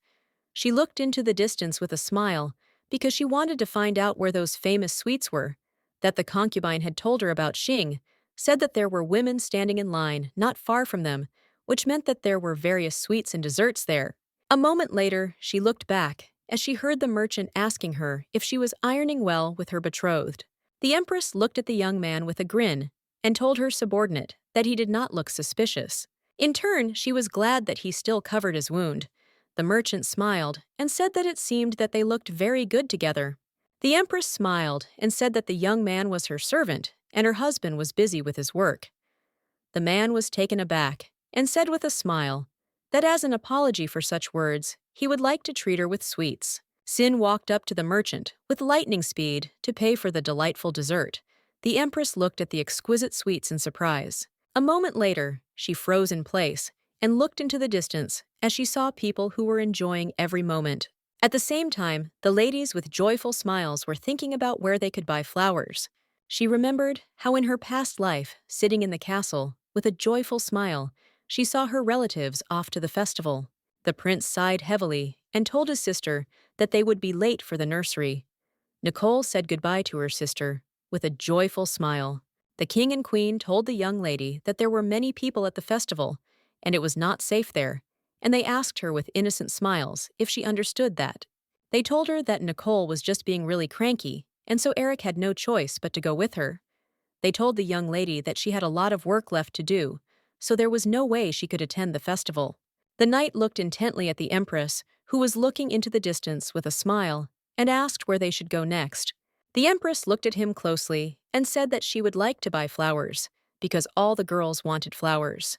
The knight smiled and said that it was a tradition of the spring festival. At the festival, girls bought flowers and gave them to their lovers. A moment later, the young empress began to eat the dessert. Turning around, she asked the young man if he wanted dessert. He sighed heavily and said that he didn't want to show the wound, so he would refuse. She turned to the knight and said that in that case, he could have dessert. He was surprised, but still thanked her. A moment later, she turned around and said that she would like to try a lot of things, because it is a festival and you need to have fun. She turned around and smiled and invited the knights to come with her. They beamed with joy and agreed. At the same time, in one of the tents, animals were languishing in a cage. The empress was leisurely strolling through the city, enjoying the walk, but everyone was looking at her intently as they were amazed by her beauty. She looked at the lovely dessert with embarrassment, as after tasting it, she realized that it would go perfectly with tea, as her concubine had told her. Unfortunately, in her past life, it wasn't that she didn't attend festivals. She couldn't even leave the castle thanks to her resistance to poison. She could eat and drink to her heart's content. For the first time, she was grateful to her homeland for this. The young man looked at the empress intently and asked if she wanted to buy anything else she liked. She thought for a moment and said that that would be nice. Looking around, she said that she had been noticing a lot of puppies on the street lately, so she thought something was going on at the kennel. The young man looked closely at the young lady and said that they had guard dogs inside, and they would be perfect for protecting the fragile young lady. She looked at him in bewilderment, since she did not consider herself fragile at all. She realized that she could protect herself, and she didn't need any protection. The empress sighed heavily, as she was well aware of the fact that her subordinate could become a target again. She understood that having guard dogs would not be superfluous for them. The acquisition of a dog brought back memories for her. She remembered the war because on the battlefield, there were very active dogs which she loved. She knew that, unlike people, they would not betray. A moment later, she heard the young man scream as he did not understand why the dogs outside were unleashed. The young man, in turn, was taken aback and asked his friend if the dogs were really not tied up. A few seconds later, they saw that the menacing dogs were growling at the passers-by, and they were trembling with fear, not knowing what to do. The young man was taken aback. He shouted that he had definitely put them in a cage and even put muzzles on them. He did not understand who had let them go. The man shouted that he would catch them right away. But he also looked sideways at the knights and said that they were shooting sweat because the dogs were very expensive. The empress sighed heavily and asked the young man if the dogs were trained. He was taken aback by the question, but shouted that they were trained. The young man said that they were originally trained as guard dogs for a noble family, but the puppies were returned from the wild because of their temperament. He said that he wanted to sell them to the army to carry weapons. The empress looked closely at the young man, as she had not expected such a commotion at all. The man was furious and did not understand who dared to let them go, since he had even prepared a cart for the departure of the dogs. The empress looked at the young man with a grin and said that everything was going as well as possible. The knights were shocked and shouted to their mistress not to get too close to the dogs, as it was very dangerous, but the empress smiled and said that everything was fine and they did not need to worry. She approached the young man and said with a smile that she would buy the puppies for double the price. He was surprised and said that it didn't matter anymore. The man was puzzled because he did not understand how he would be able to sell them since they were uncontrollable. The empress, in turn, looked intently at the dogs and with a grin said that she had been bored until now. But this was a different matter. During the war, she saw many times how the beasts trained their dogs. A moment later, she cast her magic, and the dogs froze, looking at her fire. The empress directed her fire at the dogs, as she wanted to show who was the boss. One dog backed away. The other growled, but she said she had no intention of hurting them. She noticed that they did not obey her at all, but still she told them with a grin that they could live in peace. The dogs froze for a moment as she pointed her fire at them. They did not listen to her, so she looked at them with cold fury and added more fire. The dogs in turn backed up and carried out her order with lightning speed. The empress turned around and asked with a grin if she could now buy the puppies. Everyone present froze in shock, as they had not expected anything like this at all. The man said with a joyful smile that he would muzzle the dogs and send them to the palace. The empress also asked the young man if she could have another muzzle. The man said with a happy smile that he would give her as much as she wanted. He was taken aback and wondered if she had really used fire magic as the rumors said. A moment later, the empress smiled and said that they could now enjoy the festival. She walked around the street for a while, enjoying the sights everywhere and watching everyone. She looked around carefully, not knowing what she could buy for Sasha. She wondered if the girl would like the dessert. A moment later, she turned around as she heard the girls talking. At the same time, the young man was furious, since the dogs were completely useless in his plan. As soon as he released them, they were all immediately caught. He realized that although they did not make much noise, he was still able to bring gunpowder. He knew that it would make no difference, because there were a lot of people at the festival, so the damage would be colossal. But a moment later, he was taken aback as he heard someone's voice. Turning around, he froze for a moment as he saw a young lady. The empress looked at him closely and said that he was playing with fire in the shopping alley, but it was too dark and damp here. He was shocked, did not understand how she knew about his plans with the speed of lightning. He lit a match and told the young lady that she still would not be able to stop him. But the empress quickly realized what he wanted to do, and with lightning speed drank the match from his hands. Everyone froze in shock. She walked up to the young man and looked at him with a smile. A great tragedy, which was even written about in the newspapers, occurred at the festival. During the spring festival parade, a fire broke out on the main street. The damage was so great that it was believed to be a terrorist attack. Putting out the fire was difficult due to the large number of people, and as a result, there were many casualties. She understood that most likely this was a real terrorist attack. The young man was furious. He shouted that she was just a mindless follower of the emperor. He did not understand how she could support the emperor, who put a foreigner on the throne of a noble empire. He shouted furiously that today was the beginning of the counterattack. The man was furious because the emperor had foreign concubines.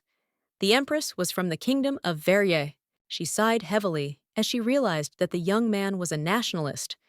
He was furious and did not understand how the emperor dared to give such a woman such a position. He shouted that their empire was the most pure-blooded, and in the empire there was a pure-blooded ducal family of the sixth concubine. She knew very well that this was not the first time that an empress had been brought to the empire on the other hand. And for the sake of the well-being of the country, the appointment of a girl from a family with magic as empress happens in more than one empire. The previous emperor was like that too. The man shouted furiously that he would do everything possible to kindle the spark of revolution and destroy the imperial power. She looked at him with cold fury and asked if he really wanted to set fire to everything in his path. He was shocked because she used magic. She said with a grin that now it would be difficult for him to create chaos, even if he had planned to set everything on fire. His wonderful thought of revolution would have sunk into oblivion. She looked at the young man intently and said that if he wanted to set something on fire, he could start with himself. A moment later, as she left, she told the knights to guard the young man. The young people were glad that nothing had happened and that the city had not been plunged into ruin, but they were puzzled and did not understand why the empress needed to go into a back alley and look at the camera from there. On the same day, the young people reported the shoes to the emperor. He was surprised and at the same time puzzled that she had managed to pull off such a thing. The young man looked at the emperor intently and said that the investigation had already been completed, and there was no love affair between the empress and her subordinate Xing. The emperor sighed heavily and said that he already knew about it. He was puzzled because he knew that she was not the kind of girl who would be satisfied with just terror. The emperor looked at his subordinate and asked, "What about the criminal?" The young man sighed heavily and said that the criminal was currently undergoing treatment. He said that since the empress burned his face, they said that his condition was very serious, but the punishment would come after his treatment. The young man looked at the emperor intently and said that the empress had sent him a small gift. The emperor looked at him in surprise, but asked his subordinate to leave the flower on the table. A moment later, he looked out the window and noticed his wife. Looking closer, he saw the spouse together with her subordinate. He noticed that she was smiling at the young man with a sincere smile. The emperor looked at her intently, as if he felt uneasy. Some time later, the empress and the young man returned to the castle. The maid looked closely at the empress and asked if she had rested well. The empress thought for a moment, and after a few seconds, asked if the dogs had been delivered to the palace. The maid said that they had been delivered, but they were dirty, so they had put them in the garden.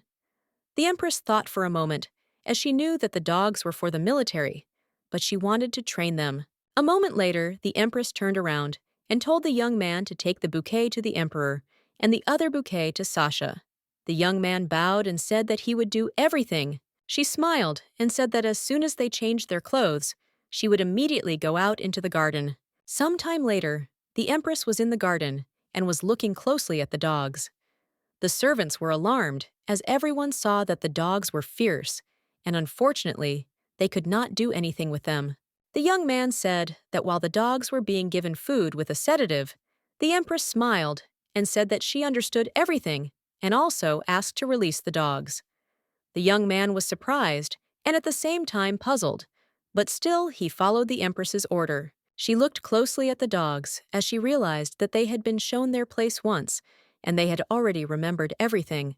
While petting the dog, she smiled and told her subordinate that she was entrusting them to him. She smiled and said that she would train them, and they would be his assistants. Xing sighed heavily, but still agreed. The empress turned around in surprise and asked if he didn't like such a gift. The young man thought for a moment and asked the empress if these dogs were really his replacement. She froze in shock and looked at the young man in surprise, as she did not expect to hear anything like that. A moment later, the empress laughed and asked what he was talking about. She came closer to him and said with a smile that it was all for him. He looked at her in surprise, as he did not expect such a thing. The empress said that she was able to protect herself. A moment later, she looked at the dogs with a smile and wondered what to call them. He looked at her intently and said what they could name them. She sighed heavily as she realized that he had come up with extravagant names. He sighed heavily and said that he would think about it some more. Both dogs turned out to be male, but they were very obedient. Lars looked at her subordinate intently and with a smirk said that he should take off the muzzles. He looked at her in surprise, but still obeyed the order. The Empress looked closely at the dogs and wondered if she should name them after her relatives. But a moment later, she discarded the idea as she knew that she would definitely develop an attachment to the dogs, so she did not want to give them such names. But a moment later, she turned around for she heard someone calling her the young man, informed the Empress that the Emperor was calling her. Some time later, the Empress together with her assistant came to an audience with the Emperor. She looked at him with a radiant smile and asked if he had called her.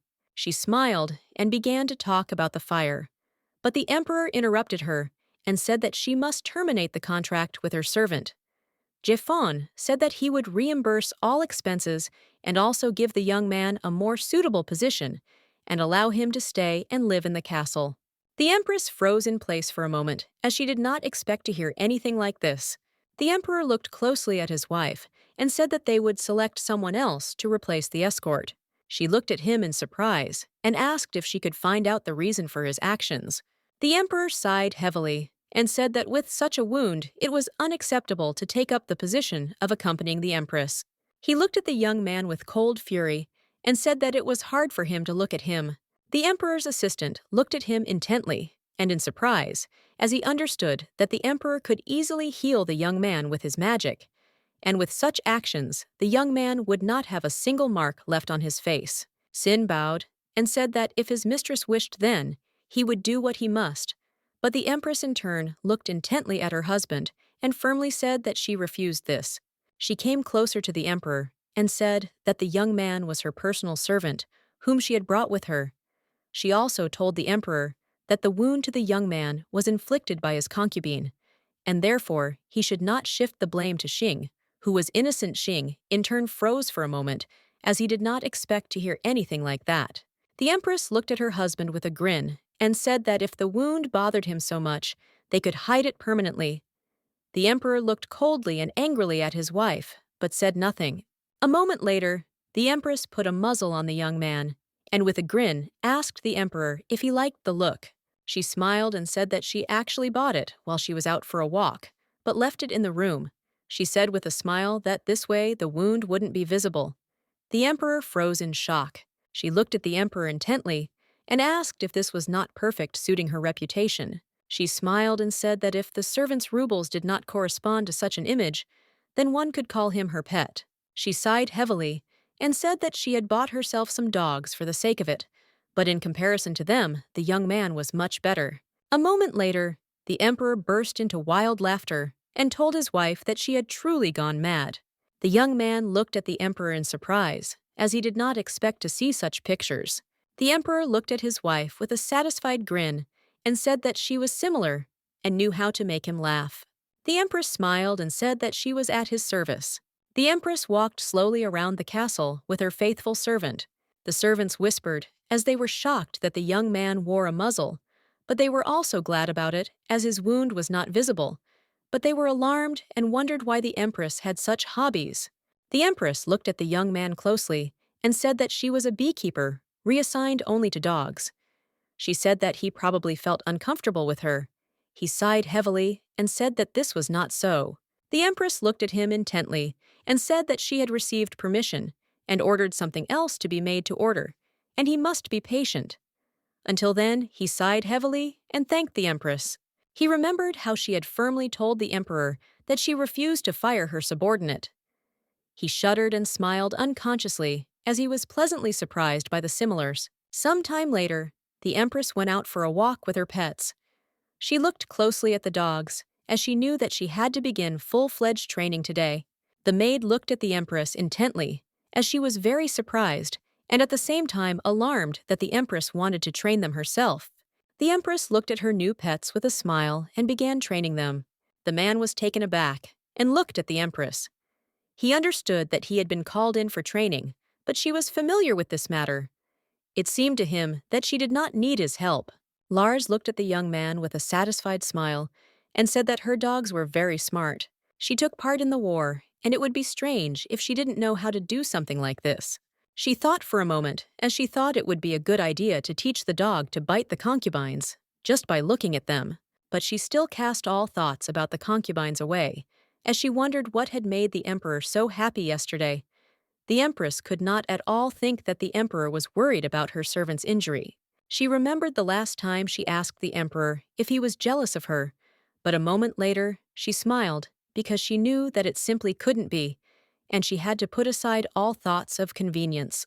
She thought for a moment that the emperor's face was quite cute when he smiled.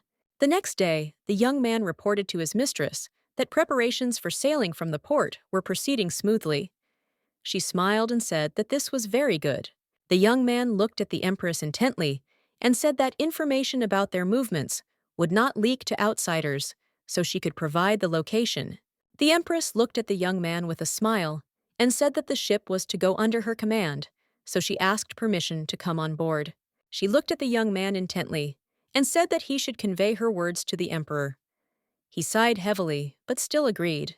She was well aware of the fact that the chances of error were small, since the emperor's soldiers would be on board, but she still knew that they had no way to check what weapons their enemy had.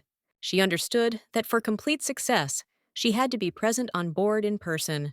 The emperor looked at his subordinate in surprise and asked if the empress really wanted to be on the ship. The young man said that the empress had information about the coordinates, but it didn't seem like she wanted to share them. The emperor didn't understand what the empress had planned this time. A moment later, the emperor looked out of the window as he noticed his wife running after the dog. The young man sighed heavily and said that the empress had started training them in the garden nearby today. At the same time, the empress ran after the dog in a hurry and screamed. She was puzzled because he had run too far.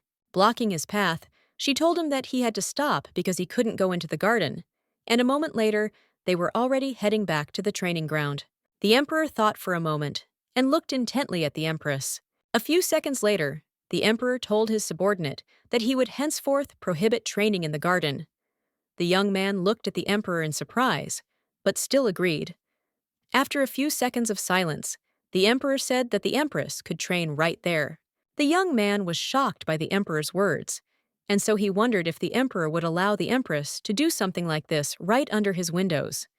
He knew that the view from the emperor's study window was sacred before even the movement of servants was restricted. A moment later, the young man turned around and said that he would immediately pass on this information to the empress. But a few seconds later, the emperor stopped him and said that he would also come on board. The young man was shocked by the emperor's statement, but still bowed and said that he understood. He was puzzled and at the same time surprised because he did not understand what changes were happening in the emperor's heart. Sometime later, the young lady was ready to board the ship. After some time, the empress noticed the emperor. He looked at her intently and said that he would finally be able to check whether everything would be as she said. She looked at him in surprise and asked if he would also go to the port. The emperor looked closely at his wife and said that they had come a long way, and he should greet everyone. She looked at him in surprise as she thought he would be waiting for the report at the palace as always. He looked closely at his wife, and coming closer to her, said that he had to check whether her words would turn into lies. He said with a grin that he would then be able to see her drowning in the sea. As he left, he said with a grin that today, they would finally figure everything out. The empress looked closely at her husband, since lately she had not been able to understand what he was thinking at all. Lars sighed heavily, since she knew that this was just fun for him. A couple of days ago, the emperor had forbidden her to train her dog in the garden. She thought she had made a mistake again, but she never thought that he would allow her to use such a beautiful place for training. She realized that her training would take place right under the windows of the emperor's office. She was aware of the fact that he would be watching her closely. The empress understood perfectly well that she had to thank him, even if it was only permission to train. The empress looked at her husband intently. She did not know whether he wanted to get rid of her or something more. She sighed heavily and looked away from him, as she unfortunately didn't know what exactly he wanted from her. She understood that she was being used as a hostage, although she had already demonstrated her value many times. But she understood that today she would finally prove her account's value to him. Sometime later, they went out into the open sea. Everything was smooth and quiet. The soldiers relaxed and yawned quietly on the bow of the ship. But a moment later, they were taken aback as the ship rocked sharply, and they realized that they were under attack. A few seconds later, they saw the pirates. The man shouted to his subordinates to hurry before the ship sank. The young man was shocked by everything that was happening. He knew that this simply could not be. So he shouted and asked the pirates if they really wanted to become enemies of the Empire. The young man shouted to his subordinates that they would kill anyone who would resist. After a few seconds, he noticed what they had come for. Looking at the gentleman, he smiled and said that they would come put it on, looked around, and also asked if the spoils would be divided, as they had agreed. The man looked at the young man with a grin and said that they would do everything as they had agreed. He said with a fierce grin that it was impossible to even guess how much the ship's cargo was worth. He understood that with such military expenses, the kingdom would have everything completely covered. He said that soon the empire's power would be so reduced that their emperor would crawl on his knees. He spoke with joy that Capricoli would begin to rule the continent. He smiled and said that this was a sea route that other countries would not replace, and if any ships sank, there would be no evidence of their involvement. But a moment later, the young people turned around as they heard some noise looking closely into the distance. They froze as they saw a ship. The man was shocked because he noticed another military vessel. A few seconds later, he saw the emperor together with the empress. The young man shouted to his subordinates to act carefully and not to hit the ship. After a few seconds, he looked intently at the emperor and shouted that there was no doubt that Officer Capricolco was on board the Meridian. The emperor, in turn, looked into the distance with cold fury. The empress looked at the enemy ship with a fierce grin and quietly said that it had fallen into a trap. Some time ago, the empress showed her companion an enemy ship. Everyone was shocked by what they saw, especially the emperor. Everyone present was shocked as everything happened as the empress had said earlier, and the emperor in turn looked at the empress with cold rage and distrust because he did not understand where she got such information from. Everyone present on the ship was exhausted as the enemy began to attack. They understood that they could not attack the enemy as they could damage the ship. The empress in turn looked intently at her husband and said that she must show her worth because it was for this day that she had tried so hard. The emperor stood frozen in shock for a moment. She looked at her husband with a grin and said that he should see with his own eyes and remember every moment. Taking a small boat, she sailed towards the enemy. The young people were worried and did not know if everything would be okay. They asked the emperor about it. However, the emperor did not answer. He only looked intently at his wife. A moment later, he sighed heavily and said that everything would be fine. He sighed heavily and looked intently after the empress, and also said that nothing would change if she suddenly died. Hing, in turn, froze and looked intently at the emperor. A few seconds later, the emperor said that he would simply have to throw her into the sea himself. The young man looked closely after the empress as he realized that all her information was true and there was no reason to kill her. He knew from the very beginning that the arriving empress was to become a bargaining chip in the upcoming conquest of the kingdom. He was clearly aware of the fact that if he killed her now, the situation would become much more difficult. But he was still surprised by the fact that the emperor now looked very happy. A few minutes later, the empress easily made her way onto the enemy ship. The young men were shocked because they did not understand how she had gotten to them. Unnoticed, they shouted that it seemed she had gotten there from a warship. The empress thought for a moment, for compared to this, when she had confronted the emperor's army, the young men were a mere trifle to her. She looked at everyone present with a fierce grin, as she knew that the fun was just beginning. The emperor looked into the distance with admiration and a fierce grin on his face as he did what she wanted. Every moment, every movement and feeling, he looked at everything and remembered. A moment later, the empress used her magic, and the ship burst into flames. The men were shocked because they did not expect to see anything like this. They shouted that she had gone crazy. They saw that the fire followed only them, the pirates who had sneaked onto the ship.